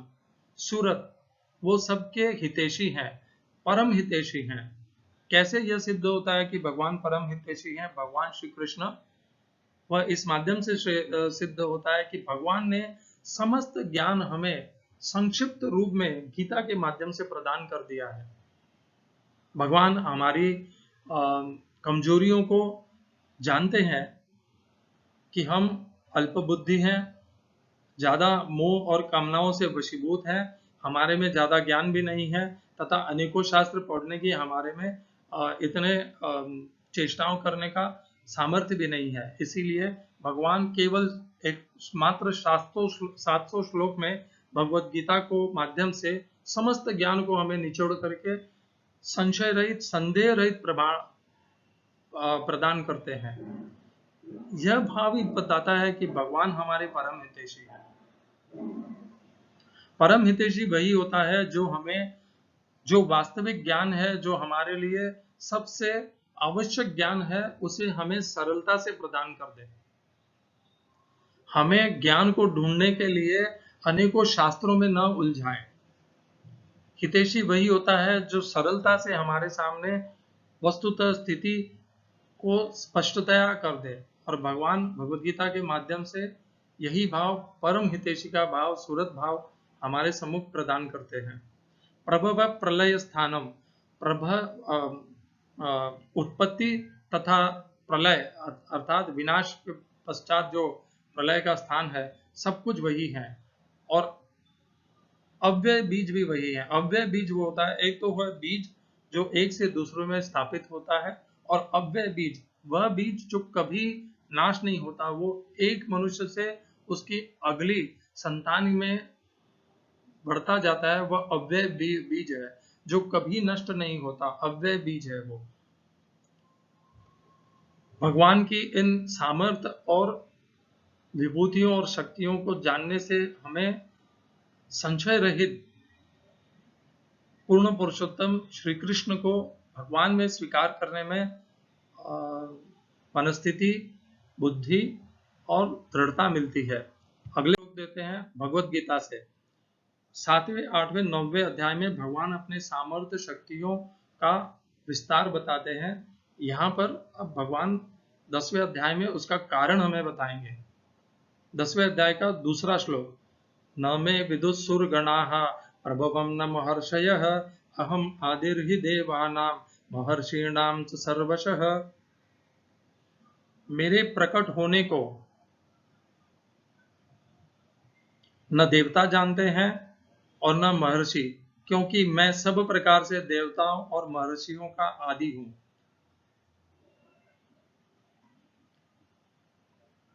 यहां पर जो शब्द आया है प्रभवम, प्रभवम केवल प्रकट से भी विस्तार में हमें देखना चाहिए कि केवल प्रकट होने के भाव को नहीं, स्वयं भगवान को कोई नहीं समझ पाता है, उनकी कर्म तथा उनकी चेष्टाओं को समझ नहीं पाता है। इस विस्तृत भाव से उस प्रभम भगवान उनके समस्त कर्म, उनकी लीलाओं को न तो देवता समझ पाते हैं, न महर्षिगण समझ पाते हैं। क्यों नहीं समझ पाते हैं वो? इसलिए क्योंकि भगवान उन सबके भी आदि हैं। कौन भगवान? भगवान श्री कृष्ण। भगवान इसीलिए यहाँ पर स्पष्ट करते हैं कि स्वयं देवता, महर्षिगण और समस्त सज्जन गण, सुरगणाः, वह भी भ्रमित रहते हैं। वह भगवान श्री कृष्ण के परम भाव, शक्तियों और सामर्थ्य को नहीं जान पाते हैं, न उनकी उत्पत्ति, न उनकी लीलाओं को समझ पाते हैं, क्योंकि भगवान उनसे भी परे हैं। जब महर्षिगण और देवता ही नहीं जान पाते हैं भगवान को, तब यह मनुष्य जो बारंबार कहता रहता है कि मैं भगवान को जानना चाहता हूँ, और या कोई गुरु या कोई अध्यात्मवादी कह देता है कि मैं भगवान को जान गया हूँ, यह थोड़ा सा अहंकार में आकर के कहा हुआ भाष्य है। मैं किसी गुरु के प्रति निंदा नहीं करना चाहता, न ये कहना चाहता हूँ कि समस्त गुरु इस तरह का बड़बुलापन करते हैं। होंगे कुछ गुरु जो भगवान को जानते हैं, परंतु जहाँ तक यहाँ पर इस श्लोक का भगवान प्रदान करते हैं, भगवान यही कहना चाहते हैं कि उनको पूर्ण रूप से जान लेना न तो देवताओं के लिए, न महर्षियों के लिए, किसी के लिए संभव नहीं है, क्योंकि वे देवताओं के भी और महर्षियों के भी आदि हैं। हम मनुष्यों के, भूतों के तो आदि निश्चित ही हैं। देवतागण, महर्षिगण हमसे पहले उत्पन्न हुए हैं और हमसे ज्यादा लंबी आयु को प्राप्त करते हैं। देवता तो अमर भी हैं, चिर आयु को भी प्राप्त होते हैं। वह भी भगवान के भाव को, भगवान की लीलाओं को, भगवान को नहीं जान पाते। तो हम मनुष्यों की तो क्या सामर्थ्य है कि हम भगवान को पूर्णतया पूर्ण पुरुषोत्तम के रूप में समझ पाए। हम केवल भ्रम कर सकते हैं, इधर उधर भटक सकते हैं। कुछ गुरु हमें भटका सकते हैं कि मैं स्वयं भगवान हूँ और मैं भगवान को जानता हूँ और मैं भगवान हूँ। इस भ्रम में मत जाइए, किसी भुलावे में मत जाइए। न कोई देवता, न महर्षिगण, कोई भगवान की लीलाओं, उनके प्राकट्य को, उनके कर्मों को, उनकी चेष्टाओं को नहीं समझ सकता। अपने बुद्धि को इस भाव में मत लगाइए कि हम मैं समझ अपनी बुद्धि से उन्हें समझ लूंगा, यह संभव नहीं है। अपने आप को भगवान की भक्ति सेवा में लगाइए। भक्ति से अवश्य यह संभव है कि भगवान को समझा जाए। यह भगवान स्वयं भगवद गीता में कहते हैं। तो भगवान को जानने का मार्ग केवल शास्त्र पढ़ करके गुरुओं के पीछे पीछे अनुसरण करने से नहीं होगा। स्वयं भगवान की भक्ति करनी होगी, सेवा करनी होगी, तब वह मार्ग खुलेगा। अन्य देवताओं को जब हम भजते हैं तो वो हम इसी मूर्खतावश, मोहवश भजते हैं, अज्ञानवश भजते हैं, क्योंकि हम भगवान को नहीं पहचान पाते। हमारा सामर्थ्य ही क्या है। देवता और महर्षिगण भी नहीं भगवान को जान पाते, तब मनुष्य का क्या सामर्थ्य। इसीलिए अपने आप को भिन्न भिन्न शास्त्रों में मत भटकाइए। एक शास्त्र गीता को अपना आधार बनाइए। अपने आप को भगवान श्री कृष्ण के प्रति श्रद्धा पूर्वक समर्पित कीजिए, तब आपका लक्ष्य आपको प्राप्त होगा। अगला श्लोक 10वें अध्याय का। अहम सर्वस्य प्रभवः मत्तः सर्वं प्रवर्तते इति मत्वा भजन्ते मां बुधा भाव समन्विताः। मैं संसार मात्र का प्रभव अर्थात मूल कारण हूँ और मेरे से ही सारा संसार प्रवृत्त हो रहा है अर्थात चेष्टा कर रहा है। ऐसा मेरे को मानकर मेरे में ही श्रद्धा प्रेम रखते हुए बुद्धिमान भक्त मेरा ही भजन करते हैं, सब प्रकार से मेरे ही शरण होते हैं। अनुवाद गीता प्रेस गोरखपुर, स्वामी रामसुख दास जी। भगवान यहाँ पर बताते हैं कि किस प्रकार जो भक्तगण हैं, जो उन्हें पहचान लेते हैं, जो उनके प्रति अपनी भक्ति और श्रद्धा रखते हैं, वो किस प्रकार किस भाव से उनकी भक्ति करते हैं। सर्वप्रथम वो यह जान लेते हैं संशय रहित, संदेह रहित, कि समस्त उत्पत्ति का कारण और स्थिति का कारण और भर्ता और धाता का कारण भगवान श्री कृष्ण है। और इस प्रकार जानते हुए वे सदैव भगवान की लीलाओं में, भगवान की कथाओं में तथा भगवान की सेवा में अनुरक्त रहते हैं। अपने आप को उसी में निरंतर युक्त रखते हैं। इस प्रकार निरंतर भगवान के कर्म तथा भक्ति तथा भगवान की उपासना में, भगवान की कथाओं में अपने आप को जोड़े रखने से, भगवान की सेवा में अपने आप को संबंधित रखने से वह परम भाव को प्राप्त होते हैं तथा भगवान की शरण को प्राप्त होते हैं। यह मार्ग कर्मयोग तथा भक्ति योग दोनों के लिए है। यही मार्ग है कि भगवान को पूर्ण पुरुषोत्तम समझना। यदि हम इस बात को भगवान के श्लोक से यह नहीं जान पाते कि भगवान श्री कृष्ण को किस भाव से हमें भजना है, तब तक हम अज्ञान और मोह में घूमते रहेंगे। अन्य अन्य देवताओं के प्रति हमारी श्रद्धा विभक्त होती रहेगी। हमें यह करना है कि हमें समस्त श्रद्धा को समेट करके यह निश्चित संदेह रहित, संशय रहित हो जाना है। अपने बुद्धि से अपने मन को नियंत्रित करना है एकमेव लक्ष्य में कि भगवान श्री कृष्ण समस्त उत्पत्ति स्थिति का कारण है, अर्थात मुझे केवल उन्हीं को भजना है और अन्य कहीं मेरा ध्यान और बुद्धि श्रद्धा से भटकनी नहीं चाहिए। हरे कृष्णा। 10वें अध्याय के 15वें श्लोक में भगवान कहते हैं, स्वयं एवात्मनात्मानं वेत्त त्वं पुरुषोत्तम भूत भावन भूतेश देव देव जगतपते। अनुवाद, हे भूत भावन, हे भूतेश, हे देव देव, हे जगतपते, हे पुरुषोत्तम, आप स्वयं ही अपने आप से अपने आप को जानते हैं। अनुवाद गीता प्रेस गोरखपुर, स्वामी रामसुख दास जी का। यह श्लोक अर्जुन कहते हैं भगवान को, उनके प्रति, कि केवल भगवान ही स्वयं को जान सकते हैं। यहाँ पर भगवान अर्जुन श्री कृष्ण के प्रति पुरुषोत्तम शब्द का चयन करते हैं। यह वो अपना भाव बता रहे हैं कि भगवान श्री कृष्ण ही पूर्ण पुरुषोत्तम है। वह भगवान को समस्त भूतों के कारण भूतों के ईश्वर तथा देवों के देव और जगत के ईश्वर, इन नामों से और पुरुषोत्तम इन सब सामर्थ्यों से देखते हैं। इन सामर्थ्यों में ये सब सामर्थ्य भगवान में देखते हैं, भगवान श्री कृष्ण में देखते हैं। अर्जुन ने भगवान से परस्पर ज्ञान को प्राप्त किया। 10वें अध्याय में अर्जुन के विनम्र निवेदन पर भगवान अर्जुन को बताते हैं कि किस किस तरह किन किन रूपों में मनुष्य भगवान को इस जगत में जान सकता है। जैसे भगवान कहते हैं कि समस्त भूतों में मैं ही आत्मा हूँ, मैं ही अंत हूँ, मैं ही आदि हूँ, मृत्यु भी मैं ही हूँ, सुख भी मैं ही हूँ, दुख भी मैं ही हूँ। पांडवों में धनंजय मैं हूँ, अर्जुन मैं हूँ, वृष्णियों में वासुदेव मैं हूँ, मुनियों में कपिल मैं हूँ। अर्थात भगवान अपना किस किस तरह से भगवान को इस जगत में देखा जा सकता है, किन किन रूपों में, इसकी पूरा विस्तृत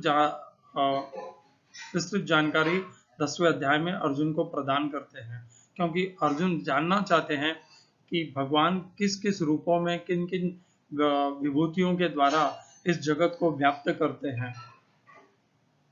जब भगवान ये पूरा अपना विस्तार अर्जुन को बता सकते हैं कि मनुष्य को दिव्य दृष्टि तो चाहिए उनके विश्व रूप को देखने के लिए, परंतु यदि भगवान को इस जगत में देखना है तो मनुष्य को पहले भक्ति की दृष्टि चाहिए, श्रद्धा चाहिए, जिसके श्रद्धा से वह प्रत्येक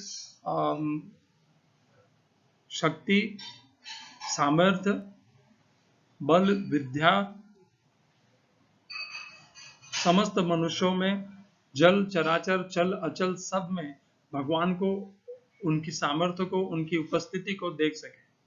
जब तक ये भाव नहीं होगा, सर्वभूतस्थमात्मानं सर्वभूतानि चात्मनि इक्षते योग युक्तात्मा सर्वत्र समदर्शिनः, सब में भगवान को देख पाना, यह भाव, उसके लिए दिव्य दृष्टि की जरूरत नहीं है। इसके लिए दृष्टि चाहिए, हमारे अंदर से अज्ञान का नाश चाहिए, मोह का नाश चाहिए, सबके प्रति संभाव, करुणा, दया, एक वैष्णव आचार व्यवहार चाहिए, जिससे सब में सम देख सकें। और जब इस प्रकार का भाव होगा, सब में श्री कृष्ण को देख पाएंगे। इसीलिए उनका नाम वासुदेव है। वासुदेव सर्वमिति स महात्मा स दुर्लभ है, भगवान गीता में कहते हैं। जब वासुदेव को सब में देख सकेंगे, सर्वत्र देख सकेंगे, तब ही वह महात्मा बन पाएंगे, भगवान के भक्त बन पाएंगे। और देखना किसे है? वासुदेव। वासुदेव कौन है? भगवान श्री कृष्ण। सर्वत्र वसति इति वासुदेव। 10वें अध्याय का आखिरी श्लोक, 10वें अध्याय का 42वां, अथवा बहुनैतेन किम ज्ञातेन तवार्जुन विष्टभ्याहमिदं कृष्णम एकांशेन स्थितो जगत। अनुवाद, अथवा हे अर्जुन, तुम्हें इस प्रकार बहुत सी बातें जानने की क्या आवश्यकता है? इतना जान लो, मैं अपने एक अंश से संपूर्ण जगत को व्याप्त करके स्थित हूं। अनुवाद, गीता प्रेस, गोरखपुर। कहने का भाव है, भगवान ने जब अपना विभिन्न विभिन्न विभूतियां बता दी, किस प्रकार उन्होंने वे जगत में व्याप्त हैं, उन्होंने पूरे जगत में समावेश हैं वे, तब भगवान कहते हैं यह जो भी उन्होंने बताया है, यह तो केवल एक अंश मात्र है, उनकी शक्तियों का अंश मात्र है, जिससे उन्होंने पूरा जग व्याप्त कर रखा है। भगवान की शक्तियां हमारे कल्पना के, हमारे विचार के परे है। कितना सा एक छोटा सा उदाहरण ले लीजिए कि जब समस्त मनुष्यों में, समस्त चराचर मनुष्य जाति को छोड़ दीजिए, चराचर प्राणी में यदि भगवान ही उसका उत्पत्ति और सृजन और उसकी स्थिति रखते हैं, सबका भाव जानते हैं, सबके कर्मों को संभालते हैं, तो एक एक शरीर में, एक एक जीव में, जीव के साथ में वो निरंतर उसके साक्षी रहते हैं, उसके कर्मों के साक्षी रहते हैं। तो उनका जो पूरा भगवान की योजना है, संरचना है, भगवान के पास में जो अद्भुत शक्तियां हैं, समस्त जीवों के कर्मों को संग्रहित करके रखने का, साक्षी बनने का और उसके अनुसार उनके कर्म फल प्रदान करने का, यह ही उनकी विलक्षणता, उनकी अद्भुत शक्ति का प्रदर्शन है। 11वें अध्याय में भगवान अर्जुन को अपना विश्वरूप दिखाते हैं। विश्वरूप देखने के पहले अर्जुन उनसे प्रार्थना करते हैं। 11वें अध्याय का 3रा श्लोक। अर्जुन उवाच एवमेतद्यथा अथ त्वमात्मानं परमेश्वर द्रष्टुमिच्छामि ते रूपम ऐश्वरम पुरुषोत्तम। हे पुरुषोत्तम, आप अपने आप को जैसा कहते हैं यह वास्तव में ऐसा ही है। हे परमेश्वर, आपके ईश्वर संबंधी रूप को मैं देखना चाहता हूँ। अनुवाद गीता प्रेस गोरखपुर, स्वामी राम सुखदास जी का। अर्जुन यहाँ पर स्वीकार कर लेते हैं 10वें अध्याय में भगवान की विभिन्न विभूतियां और शक्तियों और सामर्थ्य को जान करके भगवान ये स्वीकार कर लेते हैं कि श्री कृष्ण पूर्ण पुरुषोत्तम परमेश्वर पुरुषोत्तम है। यह उन्होंने स्नेहवश, आदरवश, सम्मानवश नहीं कहा है। अर्जुन इतने सरल नहीं है। जब भगवान 4थे अध्याय में उन्हें कहते हैं कि मैंने ही यह ज्ञान पहले विवस्वान को दिया था, विवस्वान ने इक्ष्वाकु और इक्ष्वाकु मनु ने मनु को दिया और मनु ने इक्ष्वाकु को दिया, और तब अर्जुन तुरंत प्रश्न करते हैं, आप तो अभी जन्मे हो, आप कैसे विवस्वान को दे सकते हो? तो अर्थात कहने का भाव यह है कि अर्जुन सहज से केवल मित्र भाव से श्री कृष्ण को परमेश्वर या पुरुषोत्तम स्वीकार नहीं करते हैं। जब भगवान अपना समस्त शक्ति, सामर्थ्य, विभूतियों का उन्हें पूरा उल्लेख दे देते हैं, समझा देते हैं, ज्ञान प्रदान कर देते हैं और उसे उनको बता देते हैं, तब कहीं जा करके अर्जुन जैसा मित्र और भक्त भी तब जाकर उन्हें पूर्ण पुरुषोत्तम परमेश्वर स्वीकार करता है।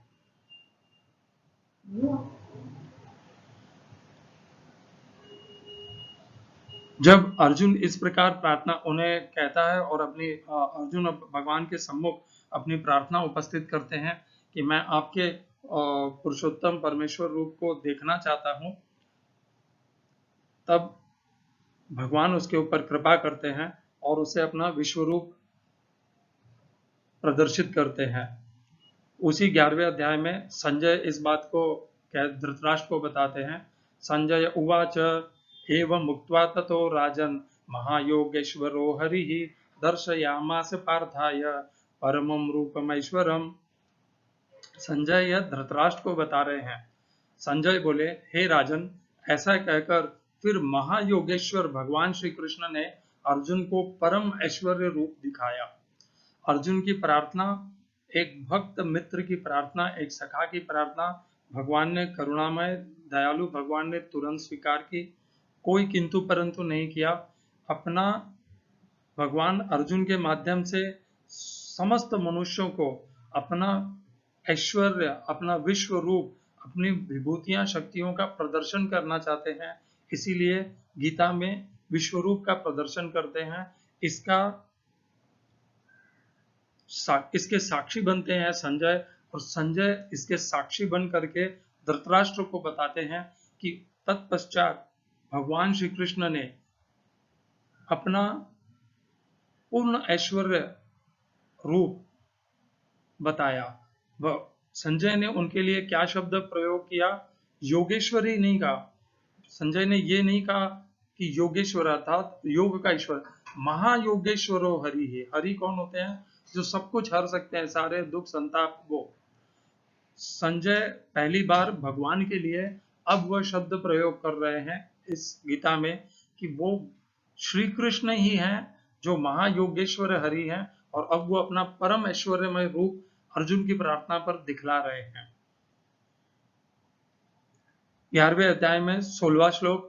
अर्जुन उवाच, अर्जुन अब भगवान के विश्व रूप को देख रहे हैं, इसलिए अर्जुन अपनी प्रसन्नता तथा अपनी अभिव्यक्ति भगवान के सम्मुख प्रस्तुत कर रहे हैं, उनका विश्व रूप देखते हुए। अनेक बाहुदर वक्त्र नेत्रम पश्यामि त्वां सर्वतोऽनंत रूपम नान्तं न मध्यम न पुनस्तवादिम पश्यामि विश्वेश्वर विश्वरूप। ये 11वें अध्याय का 16वां श्लोक है। हे विश्वरूप, हे विश्वेश्वर, आपको मैं अनेक हाथों, पेटों, उदर, मुखों और नेत्रों वाला तथा सब ओर से अनंत रूपों वाला देख रहा हूँ। मैं आपके न आदि को, न मध्य को और न अंत को ही देख सकता हूँ। अनुवाद गीता प्रेस गोरखपुर, स्वामी रामसुखदास जी का। अर्जुन दिव्य दृष्टि पा करके भगवान के विश्व रूप को देखते हैं। विश्व रूप को वो क्या संज्ञा देते हैं, क्या नाम देते हैं? विश्व रूप नाम देते हैं। क्यों नाम देते हैं? क्योंकि उस एक रूप में पहली बार किसी भी देवता, महर्षि या किसी मनुष्य को विश्व रूप प्रदर्शित होता है। विश्व रूप क्या है? जिसमें समस्त विश्व का एकत्र एक ही जगह पे, जहां पे पूरा विश्व देख सकते हैं। पश्चाद्यस चराचरम, यह अद्भुत रूप केवल सर्वशक्तिमान दिखा सकते हैं। कोई साधारण देवता विश्व रूप कैसे दिखा सकता है जब वह समस्त विश्व को व्याप्त ही नहीं करता अपनी शक्ति और सामर्थ्यों से? विश्व रूप दिखाना केवल पूर्ण पुरुषोत्तम के लिए ही संभव है, क्योंकि वो समस्त विश्व को व्याप्त करते हैं, उसको प्रवृत्त करते हैं, अर्थात उसकी उत्पत्ति करते हैं, तथा वही उसकी स्थिति के कारण है। अर्जुन किस प्रकार से उसको देखते हैं? अर्जुन पहले कहते हैं विश्व रूप देख रहा है, विश्व ईश्वर बोलते हैं उन्हें। और किस तरह का रूप देखते हैं? जिसमें अनेकों हाथ हैं, अनेकों उदर हैं, अनेकों मुख हैं। इतने सारे हाथ, उदर, मुख क्यों हो जाते हैं भगवान की? क्योंकि भगवान अपना इतना विस्तार करते हैं कि विस्तार करके जो कुछ भी भगवान के समस्त सेवक हैं वे सब भगवान के विश्व रूप में एकत्रित हो जाते हैं।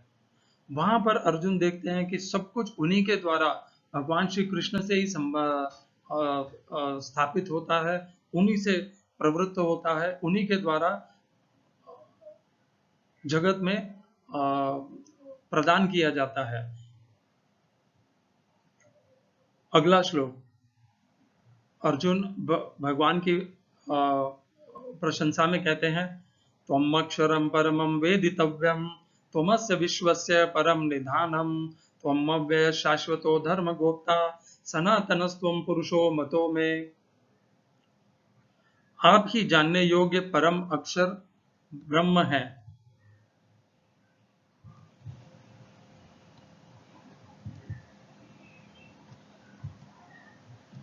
क्षमा करिएगा। आप ही जानने योग्य परम अक्षर परब्रह्म है। आप ही इस संपूर्ण विश्व के परम आश्रय हैं। आप ही सनातन पुरुष हैं। आप ही सनातन धर्म के ज्ञाता तथा धर्म स्वयं है। यह मेरा मत है। अनुवाद गीता प्रेस गोरखपुर, स्वामी रामसुखदास जी का। अर्जुन अपनी समस्त भावनाओं को व्यक्त कर देते हैं भगवान के प्रति उनकी प्रशंसा में। अर्जुन भगवान को विश्व रूप देखने के पश्चात परम अक्षर परब्रह्म देखते हैं, जानते हैं, उन्हें विश्व का परम निधानम आश्रय जानते हैं कि इस विश्व का और कोई आश्रय ही नहीं है भगवान श्री कृष्ण के अतिरिक्त। उन्हीं को वे धर्म के जानने वाले जानते हैं तथा उन्हीं को वह सनातन पुरुष जानते हैं, जो सनातन पुरुष इस जगत के पहले भी था, बाद भी रहेगा, और जो सनातन है, जिसका न आदि है, जो अविनाशी है, जो अनंत है। अर्जुन के यह भाव, मैं पुनः बता रहा हूं, यह भाव प्रेमवश, मित्रतावश, सम्मान पूर्वक नहीं कहे गए हैं। यह अर्जुन ने स्वयं अनुभूति कर करके, वास्तविकता को प्रमाण के साथ में जब भगवान ने प्रदर्शित कर दिया, तत्पश्चात अर्जुन ने उन्हें स्वीकारा और स्वीकार करके अपने ये भाव, अपनी श्रद्धा, उन्होंने क्या जाना यह भगवान के प्रति, यहाँ पर अर्जुन ने भगवान की प्रशंसा में कहे हैं यह शब्द, यह सब। अर्जुन आगे कहते हैं 11वें अध्याय में, कस्माच्च तेन न मेरन् महात्मन् गरीयसे ब्रह्मणोऽप्यादिकर्त्रे अनंत देवेश जगन्निवास त्वमक्षरं सदसत्तत्परं यत्। हे महात्मन, गुरुओं के भी गुरु और ब्रह्मा के भी आदिकर्ता, आपके लिए वे सिद्धगण नमस्कार क्यों नहीं करें? क्योंकि हे अनंत, हे देवेश, हे जगन्निवास, आप अक्षर स्वरूप हैं, आप सद भी हैं, असत भी हैं, और सत असत से परे जो कुछ भी है वह भी आप ही हैं। अनुवाद गीता प्रेस गोरखपुर का। अर्जुन अब कहते हैं कि समस्त ऋषिगण, समस्त गुरु और ब्रह्मा, समस्त देव आपको भगवान को प्रणाम कर रहे हैं। यह अर्जुन प्रत्यक्ष देखते हैं। भगवान के विश्व रूप में अर्जुन देखते हैं कि समस्त गंधर्व, यक्ष, देव देवता, महर्षिगण, दसों दिशाएं, समस्त सब भगवान की स्तुति करते हैं, उनको वंदना करते हैं, उन्हें नमस्कार करते हैं और उनके विश्व रूप को देख करके गदगद होते हैं। और यह देखने के पश्चात, इस प्रमाण को अपने स्वयं के नेत्रों से देखने के पश्चात अर्जुन यह भगवान के लिए, श्री कृष्ण के लिए कहते हैं कि यह सब तो आपको प्रणाम और नमस्कार करेंगे ही, क्योंकि आप इनसे परे हो, आप इन जगत के देवताओं के भी ईश्वर हो, आप इस जगन में कण कण में वास करते हो, आप ही सत हो, इन सबसे पूजनीय हो, सबसे बड़े हो, सबके आदि हो। अतः इन सब का आपको प्रणाम और नमस्कार करना बनता है।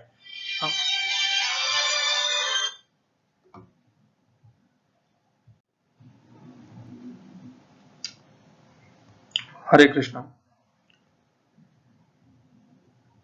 अर्जुन साक्षी बनते हैं इसके कि समस्त महर्षिगण, देवता, ब्रह्मा, महादेव, रुद्र सब भगवान की नमस्कार करते हैं, तब जाकर के वो श्री कृष्ण को इन भावों से व्यक्त करते हैं उनके प्रति कि आप ही वह सत असत से परे परम अक्षर है।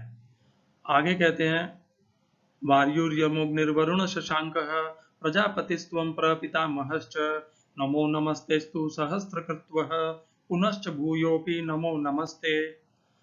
आप ही वायु, यमराज, अग्नि, वरुण, चंद्रमा, दक्ष आदि प्रजापति और प्रपितामह अर्थात ब्रह्मा जी के भी पिता हैं। आपको हजारों बार नमस्कार हो और फिर भी आपको बारंबार नमस्कार हो।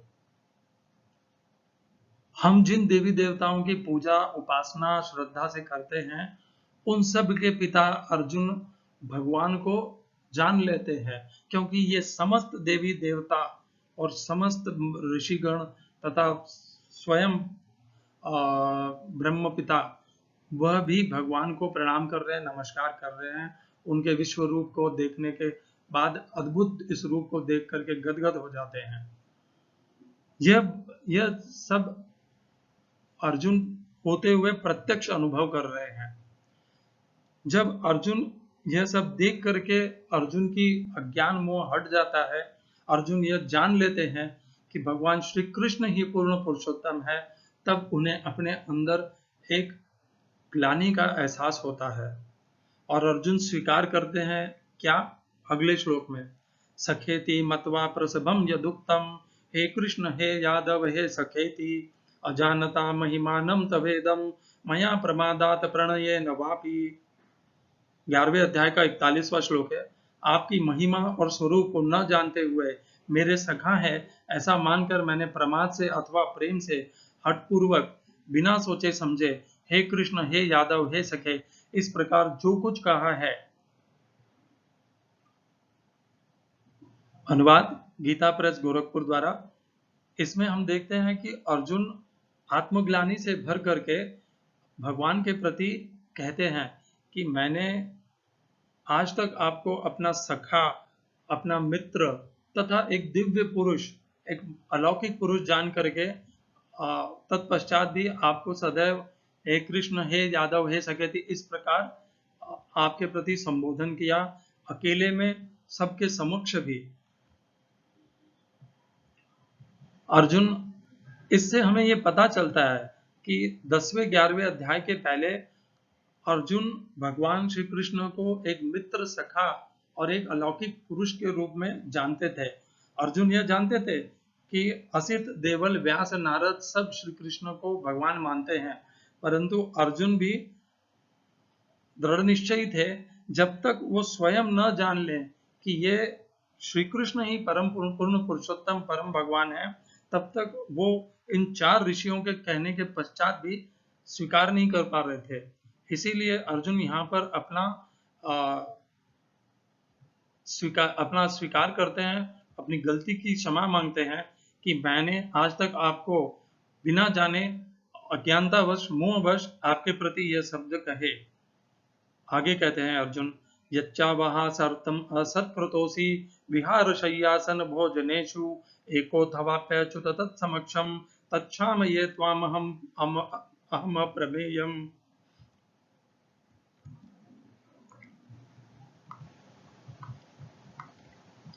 हे अच्युत, हंसी दिल लगी में चलते फिरते, सोते जागते, उठते बैठते, खाते पीते, अकेले में अथवा समस्त सखाओं के सम्मुख, कुटुंबियों आदि के सामने मैंने मेरे द्वारा आपका जो कुछ तिरस्कार किया गया या आपके संबंध में आपकी महिमा को न जान करके आपके प्रति पूर्ण आदर सहित मैंने जो अपना व्यवहार नहीं किया, उस समस्त अक्षमा योग्य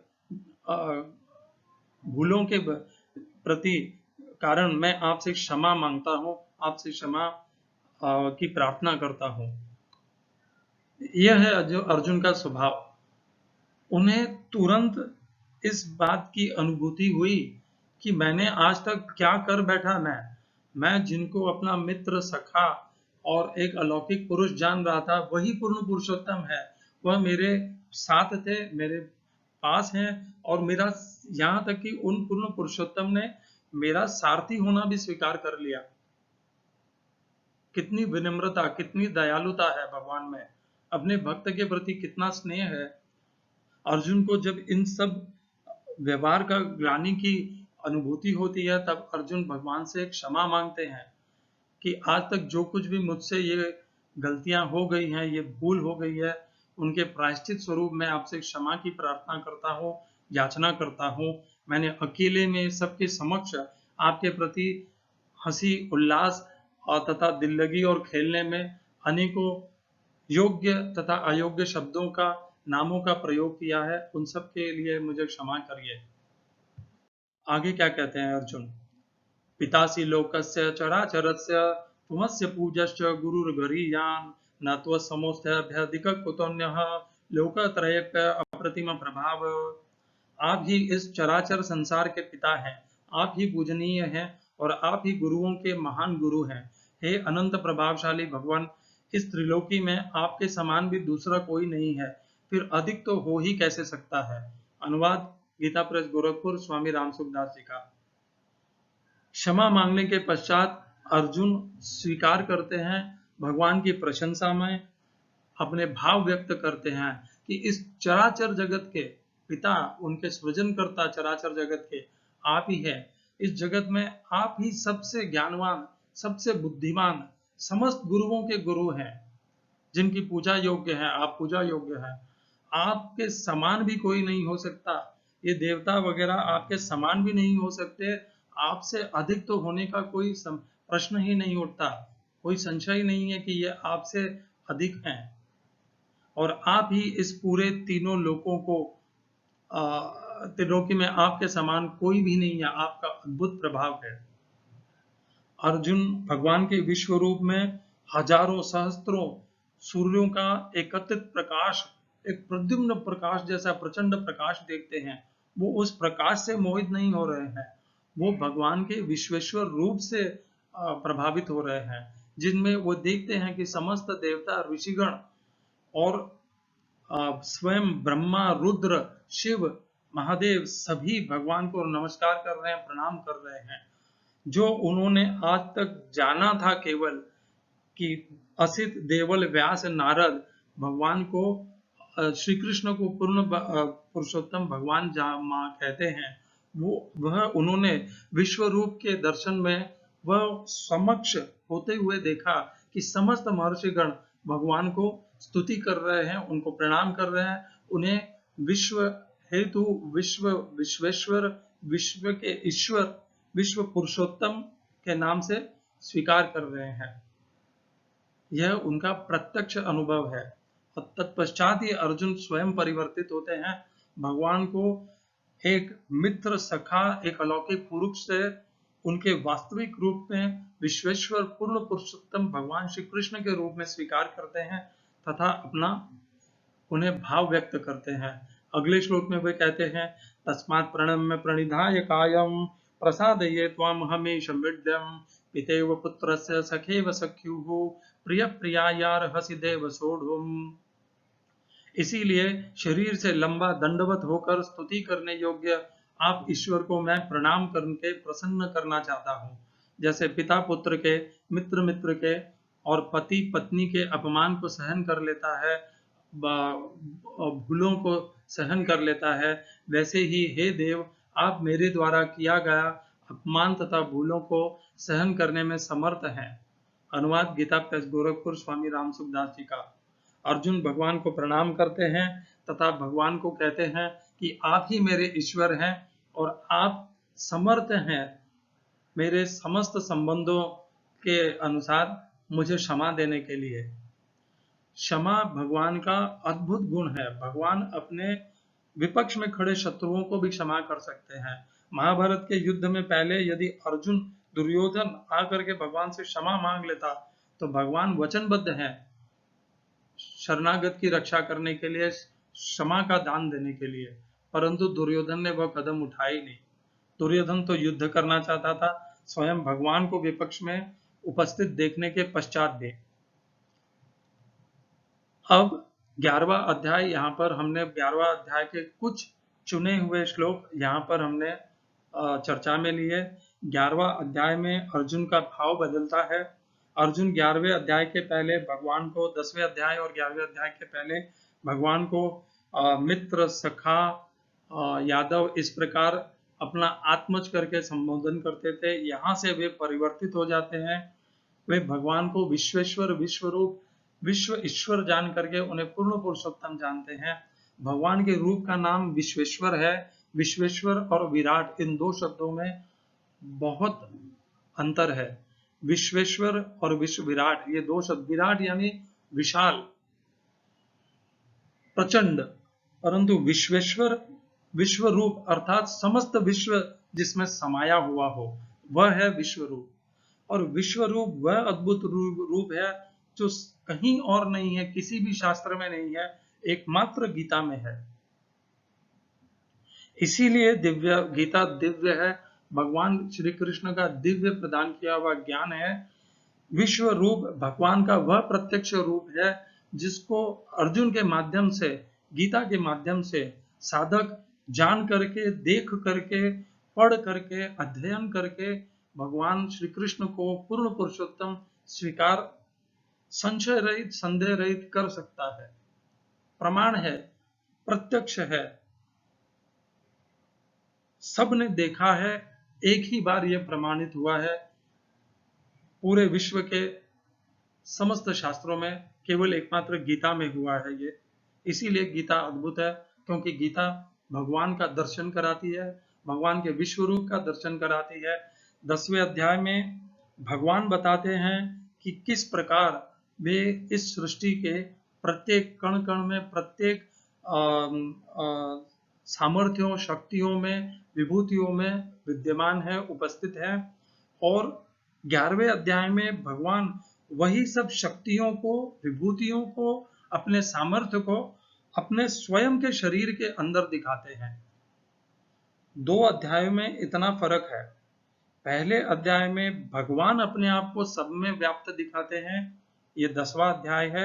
11वें अध्याय में सब कुछ भगवान के विश्व शरीर में व्याप्त है, यह भगवान प्रदर्शित करते हैं। जिस प्रकार 6ठे अध्याय में भगवान कहते हैं, सर्वभूतस्थितं यो मां भजते तत्त्वमास्थितः सर्वथा वर्तमानोऽपि स योगी मयि वर्तते आत्मौपम्येन सर्वत्र समं पश्यति अर्जुन सुखं वा यदि वा दुःखं स योगी परमो मतः। जो भगवान को समस्त सृष्टि में व्याप्त जान लेता है तथा समस्त सृष्टि को भगवान में व्याप्त जान लेता है, ये जो दो दृष्टियों में थोड़ा अंतर है, ये दोनों दृष्टि जिसमें आ जाती है वह भक्ति में स्थिर हो पाएगा, वह भगवान में, श्री कृष्ण के अलावा वो और किसी के भक्ति कर ही नहीं सकता। यह स्थिरता गीता के ज्ञान से आएगी, गीता के माध्यम से आएगी, गीता का अध्ययन करने से आएगी, गीता में श्रद्धा करने से आएगी। अब हम थोड़े से श्लोक और रह गए हैं जिनका हम यहाँ पे चर्चा करेंगे। 14वें अध्याय के 4थे श्लोक में भगवान बताते हैं, सर्व योनिषु कौन्तेय मूर्तयः संभवन्ति याः तासां ब्रह्म महद्योनिः अहं बीज प्रदपिताः। हे कुंती नंदन, संपूर्ण योनियों में प्राणियों के जितने शरीर पैदा होते हैं उन सब की मूल प्रकृति तो माता है और मैं बीज स्थापन करने वाला पिता हूँ। अनुवाद गीता प्रेस गोरखपुर स्वामी रामसुखदास जी का। भगवान ने पहले 9वें अध्याय में कहा था, मया दक्षिण प्रकृति ही सूयते स चराचरम्। इस श्लोक को उस श्लोक के साथ जोड़ के पढ़ना है कि प्रकृति भगवान की अधिकार में है और वही प्रकृति माता है और उसी प्रकृति में बीज स्थापित करके भगवान समस्त जीवों की, समस्त शरीरों की, समस्त योनियों की उत्पत्ति करते हैं। यह भगवान का अद्भुत, श्री कृष्ण का अद्भुत सामर्थ्य, शक्ति तथा विभूति और योग है। 15वें अध्याय का 18वां श्लोक, श्री भगवान उवाच यस्माक्षरमतीतोऽहम् अक्षरादपि चोत्तमः अतोऽस्मि लोके वेदे च प्रथितः पुरुषोत्तमः। मैं अक्षर से अतीत हूँ और अक्षर से भी उत्तम हूँ, इसीलिए लोक में और वेद में पुरुषोत्तम नाम से प्रसिद्ध हूँ। श्री कृष्ण स्वयं के लिए कह रहे हैं कि वो वेद में तथा इस लोक में पुरुषोत्तम नाम से प्रसिद्ध है। क्यों? उसका कारण भी बताते हैं। क्यों? क्योंकि वो अक्षर अर्थात समस्त प्राणी जो नाशवान है उनसे तथा जो अनश्वर हैं, जो नाशवान नहीं है, जैसे देवता तथा अन्य जो अनंत काल तक, जो लंबी काल तक नाशवान नहीं है, उन सब के भी परे पूर्ण पुरुषोत्तम, अविनाशी पूर्ण पुरुषोत्तम है, इसलिए वो पुरुषोत्तम नाम से इस जगत में प्रसिद्ध है। यह भगवान बताते हैं, वो पुरुषोत्तम नाम से प्रसिद्ध है। स्वयं भगवान बता रहे हैं कि मैं पुरुषोत्तम नाम से प्रसिद्ध हूँ। अब तो हमें स्वीकार कर लेना चाहिए। श्री कृष्ण किसी और के लिए नहीं कहते, न विष्णु जी के लिए कहते हैं, न नारायण जी के लिए कहते हैं, स्वयं के लिए कहते हैं कि मैं पुरुषोत्तम नाम से प्रसिद्ध हूँ और चूंकि मैं अक्षर और अक्षर इन दोनों के अतीत हूँ, इन दोनों के परे हूँ, इसलिए मैं पुरुषोत्तम नाम से प्रसिद्ध हूँ।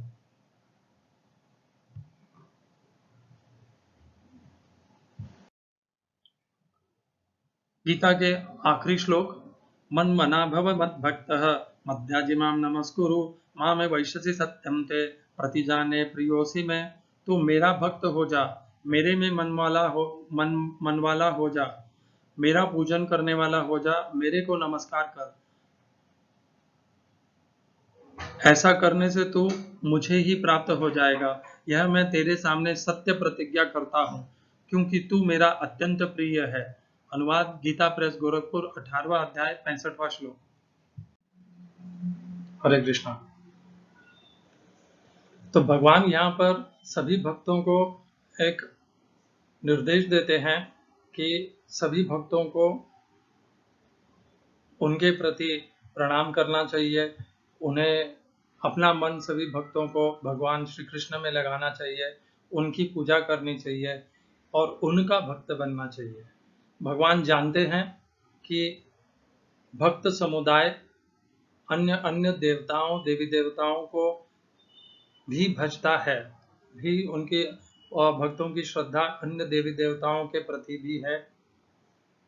तत्पश्चात भी अन्य अन्य उनकी अनेकों कामनाएं भी हैं, तब भी भगवान समस्त भक्त समुदायों को यह निर्देश देते हैं कि मुझे प्रणाम करो, मेरा पूजन करो, मेरे में अपना मन लगाओ और मुझ में मेरी सेवा करो, मेरी भक्ति करो। यह निर्देश भगवान सभी भक्तों को क्यों प्रदान करते हैं, उसका उल्लेख आता है अगले श्लोक में। सर्वधर्मान् परित्यज्य मामेकं शरणं व्रज अहं त्वा सर्व पापेभ्यो मोक्षयिष्यामि मा शुचः। संपूर्ण धर्मों का आश्रय छोड़कर तू केवल मेरी शरण में आ जा, मैं तुझे संपूर्ण पापों से मुक्त कर दूंगा, चिंता मत कर।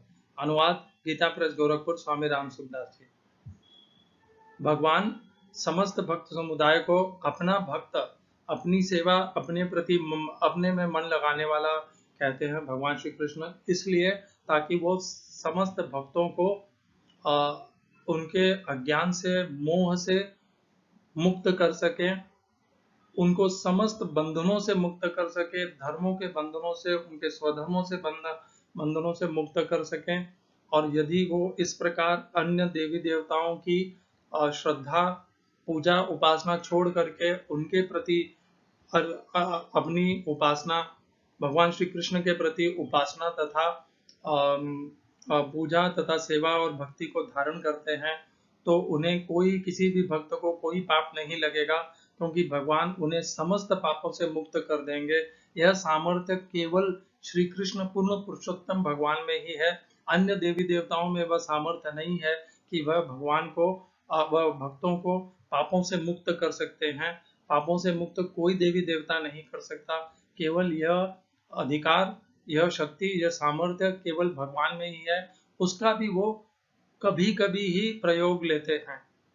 यह जो मैं यहाँ पर एक चर्चा करना चाहूंगा, मैं साधारणतः देखता हूँ शिरडी के साईं बाबा और उनके ऊपर मनगढ़ंत बनाई हुई कहानियां कि साईं बाबा किसी का भी दुख, किसी की भी दुविधा अपने ऊपर ले लेते थे, उनका दुख दुविधाओं का निवारण कर देते थे। यह संभव ही नहीं है। यह सारी मनगढ़ंत कल्पनाएं हैं। मनुष्य अपने कर्मों के फलों में के बंधन में बंधा हुआ है। कोई उन कर्म फलों के बंधन को काट ही नहीं सकता, न कोई देवी, न देवता, न कोई भी। स्वयं भगवान भी कर्म फलों के बंधन में हस्तक्षेप तुरंत और निरंतर नहीं करते। साईं बाबा तो है ही क्या, जब भगवान ही नहीं करते तब। यह जो हमारे को, यह एक कहानी साईं बाबा के शिरडी के मंदिर के ट्रस्टियों ने, यह एक मनगढ़ंत काल्पनिक कहानियां बन के अपना वर्चस्व, अपनी मार्केटिंग के लिए, साईं बाबा शिरडी मंदिर की मार्केटिंग के लिए यह जगत में इसको प्रसारित किया है कि साईं बाबा समस्त भक्तों के दुखों को हर लेते हैं। ऐसा किसी में सामर्थ्य है ही नहीं। वो कैसे हो सकता है? तब तो उनके अनुसार तो पूरे संसार के समस्त दुख शोक ही बंद हो जाएंगे। चले हम सभी उन्हीं के पास, शिरडी साईं बाबा, वो सबका दुख शोक हर लेंगे। यह किसी साईं बाबा के क्षमता में नहीं है, किसी देवी देवताओं की क्षमताओं में नहीं है, ना किसी साधु संत ब्राह्मणों की क्षमता में है।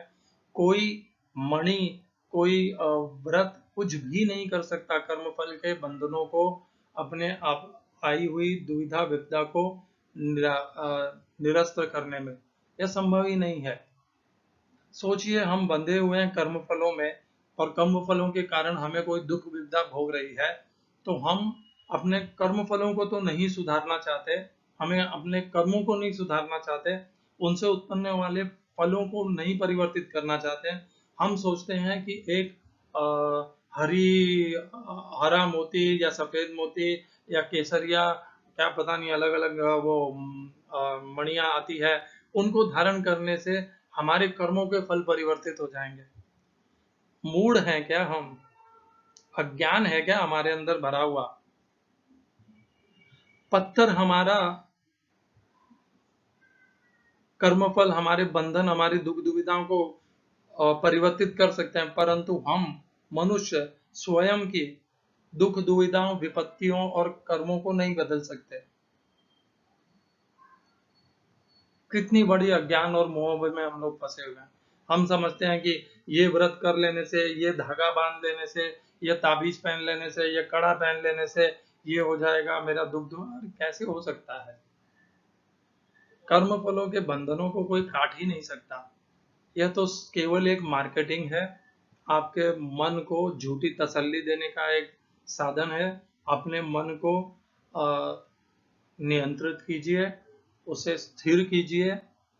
जो भी प्राप्त होता है, सुख दुख, लाभ हानि, जय विजय, हारी बीमारी या स्वास्थ्य, सब भगवान की इच्छा, भगवान की कृपा, प्रकृति के नियमों के आधार पर हो रहा है। उन्हें अविचलित होकर के स्वीकार कीजिए। उनको परिवर्तित करने की चेष्टा दबाव पूर्वक मत कीजिए, स्वयं को परिवर्तित करने की चेष्टा कीजिए। आप परिवर्तित होंगे तो आपके कर्म परिवर्तित होंगे, आपके कर्म फल भी परिवर्तित होंगे। यह तो सही मार्ग है अपने दुखों के अंत करने का। हम क्या मार्ग अपनाते हैं? धागा पहन लिया, ताबीज पहन लिया, अंगूठी पहन ली, नगीना पहन लिया, गले में बांध लिया। ये सबसे कोई परिवर्तन आता है कि? हमारा स्वभाव तो वही रह गया, हम कर्म तो वैसे ही करेंगे। वही दूसरों को धोखा देना, वही झूठ बोलना, वही अपमान करना, वही तिरस्कार करना, दूसरों की निंदा करना। उससे कैसे कर्मफल बदलेंगे? कर्म और कर्मफल बदलने के लिए स्वयं को बदलना होगा। ये नग धागे धारण नहीं करने हैं, वैष्णव आचार दैवीय संपदा को धारण करना है। मैं अपने लक्ष्य पर आ जाता हूँ। इस चर्चा को हम फिर कभी लेंगे। इस समय हमारा लक्ष्य है केवल भगवान के प्रति कि भगवान श्री कृष्ण को हम पूर्ण पुरुषोत्तम कैसे जाने। वहां पर हम आ जाते हैं।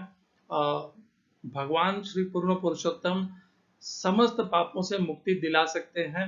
यह उनका सामर्थ्य है, उनकी शक्ति है, क्योंकि प्रकृति उनकी अध्यक्षता में काम करती है और उनकी अध्यक्षता में हमारे ऊपर बंधन डालती है। इसीलिए ये उनके लिए संभव है और किसी देवी देवता महर्षि देवगण महर्षिगण साधु संत के वश में नहीं है यह प्रकृति के बंधन। आखिरी 2 श्लोक जो संजय भगवान की स्तुति में कहते हैं, व्यास प्रसादा श्रुतवान एतद् गुह्यमहं परम योगम योगेश्वरात् कृष्णात् साक्षात् कथयत स्वयं।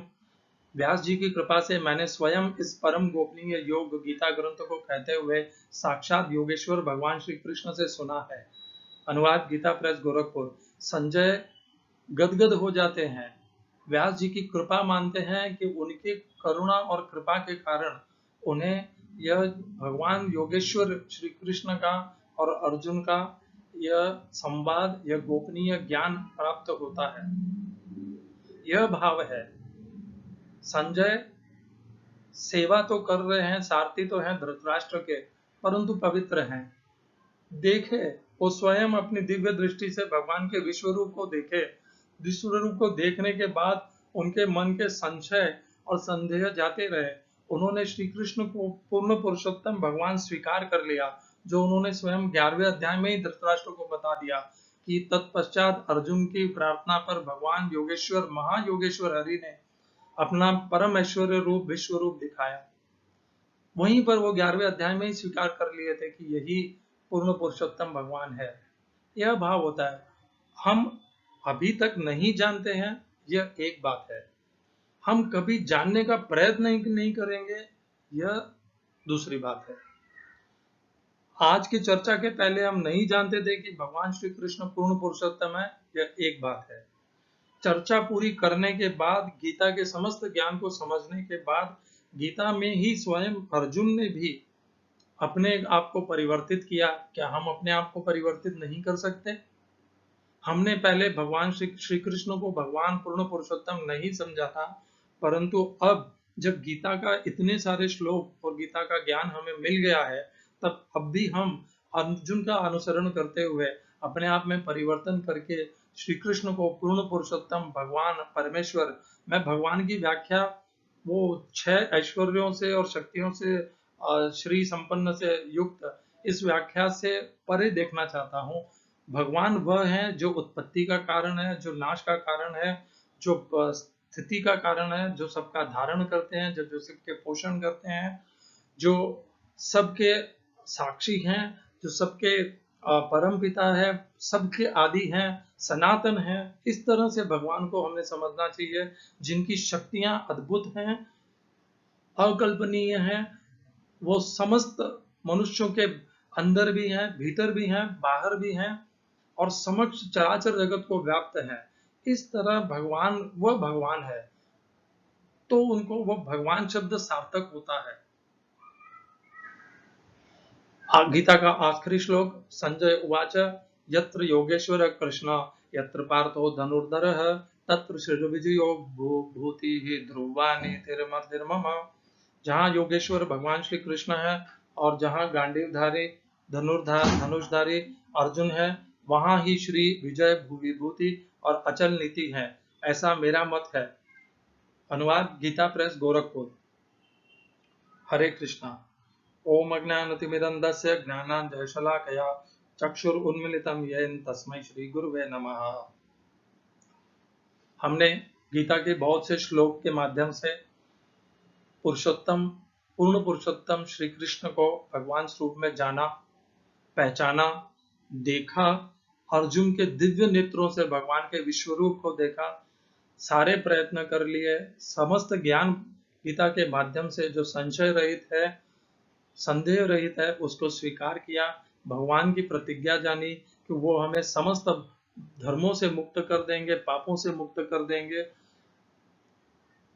यह सब जानने के पश्चात हमारे पास दो मार्ग हैं, या तो हम भगवान श्री कृष्ण को और गीता को दोनों को साथ में स्वीकार करें, अर्थात भगवान श्री कृष्ण को पूर्ण पुरुषोत्तम तथा गीता को अद्वितीय शास्त्र, एकमेव शास्त्र स्वीकार करें, या दूसरा मार्ग है हम गीता को तो अपनाएं परंतु भगवान श्री कृष्ण को न अपनाएं। इस तरीके से अपना करके क्या होगा, हम गीता को अच्छे से अपना नहीं पाएंगे, क्योंकि गीता और भगवान श्री कृष्ण अलग अलग पृथक पृथक किए ही नहीं जा सकते हैं। गीता के 700 श्लोक ही भगवान है। जिस प्रकार श्रील प्रभुपाद कहते हैं, मैं सदैव रहूंगा अपनी पुस्तकों में। एक गुरु, एक भगवान अपने निर्देशों में, अपने उपदेशों में, अपनी पुस्तकों में, अपने ज्ञान में, अपने शास्त्र में रहते हैं। उसी प्रकार भगवान भी गीता में ओतप्रोत हैं। यदि हम गीता को स्वीकार करते हैं और भगवान को, श्री कृष्ण को अस्वीकार करते हैं तो यह संभव नहीं है। हमारा आज के पहले यदि भगवान राम के प्रति अद्भुत भाव है तो मैं उसको भी प्रणाम करता हूँ, स्वीकार भी करता हूँ, परंतु आपको ये बता दूं कि रामचरित्र में भगवान श्री राम ने भी कभी अपने आप को भगवान करके स्वीकार नहीं किया, और श्री कृष्ण ने स्वयं अपने आप को गीता में भगवान कहा। यह थोड़ा सा अंतर है भगवान श्री राम में और भगवान श्री कृष्ण में। मेरा आदर दोनों के प्रति है। अब आ जाते हैं विष्णु जी और नारायण जी। विष्णु जी और नारायण जी के बारे में जो कुछ भी होगा वो विष्णु पुराण में होगा। विष्णु पुराण श्री व्यासदेव द्वारा रचित होगी, क्योंकि सारस पुराण या किसी महर्षि के द्वारा मुझे देखना पड़ेगा किसके द्वारा, परंतु गीता स्वयं भगवान श्री कृष्ण द्वारा प्रदान की गई है। उसमें उन्होंने कहा है कि मैं ही पूर्ण पुरुषोत्तम हूँ, मैं ही सब कुछ हूँ, और गीता का ज्ञान जिससे हमारे जीवन में परिवर्तन आता है, हम भक्ति को प्राप्त होते हैं, हम योग को प्राप्त होते हैं, हम जीव अपने आप को अज्ञान मोह से मुक्त करके भगवान की भक्ति सेवा, भगवान की कर्म से सेवा करने में प्रवृत्त होते हैं। यह सब हमें गीता ने प्रदान किया है और गीता हमें भगवान श्री कृष्ण ने प्रदान की है। अतः मैं उन्हीं भगवान श्री कृष्ण को प्रणाम करता हूँ, उन्हीं को पूर्ण पुरुषोत्तम स्वीकार करता हूँ जिनसे मुझे गीता का ज्ञान प्राप्त हुआ है। इसी भाव को आप भी समेटिए, अपने जीवन में व्यवहार में उतारिए, अपने भक्ति को, अपनी श्रद्धा को एक भगवान में स्थिर कीजिए, अपने मन को वहीं पर स्थिर कीजिए, उन्हीं का नाम जपिए, उन्हीं की कर्म से सेवा कीजिए। यही भक्ति का राज है। इसीलिए श्री कृष्ण भगवान है। इसीलिए दूसरे अध्याय के दूसरे श्लोक में उन्हें श्री भगवान उवाच करके संबोधन किया गया है। हमने यह पूरी चर्चा की, हमने अनेकों महर्षियों के माध्यम से, भगवान के विश्व रूप के माध्यम से यह जाना कि सभी भगवान श्री कृष्ण को, उनके विश्व रूप को प्रणाम करते हैं, उनको पूर्ण पुरुषोत्तम जानते हैं, सबके आदि जानते हैं। अब तो अज्ञान और मोह से हटने का समय आ गया है। यह रूप तो राम भगवान ने भी नहीं दिखाया, न विष्णु जी ने दिखाया, मुझे तो यह रूप केवल श्री कृष्ण जी ने दिखाया, और उस रूप को देख करके मैं कृतार्थ हो गया। मैं उन्हें अपना पूर्ण पुरुषोत्तम श्री भगवान स्वीकार करता हूँ। आप भी स्वीकार कीजिए। हरे कृष्णा।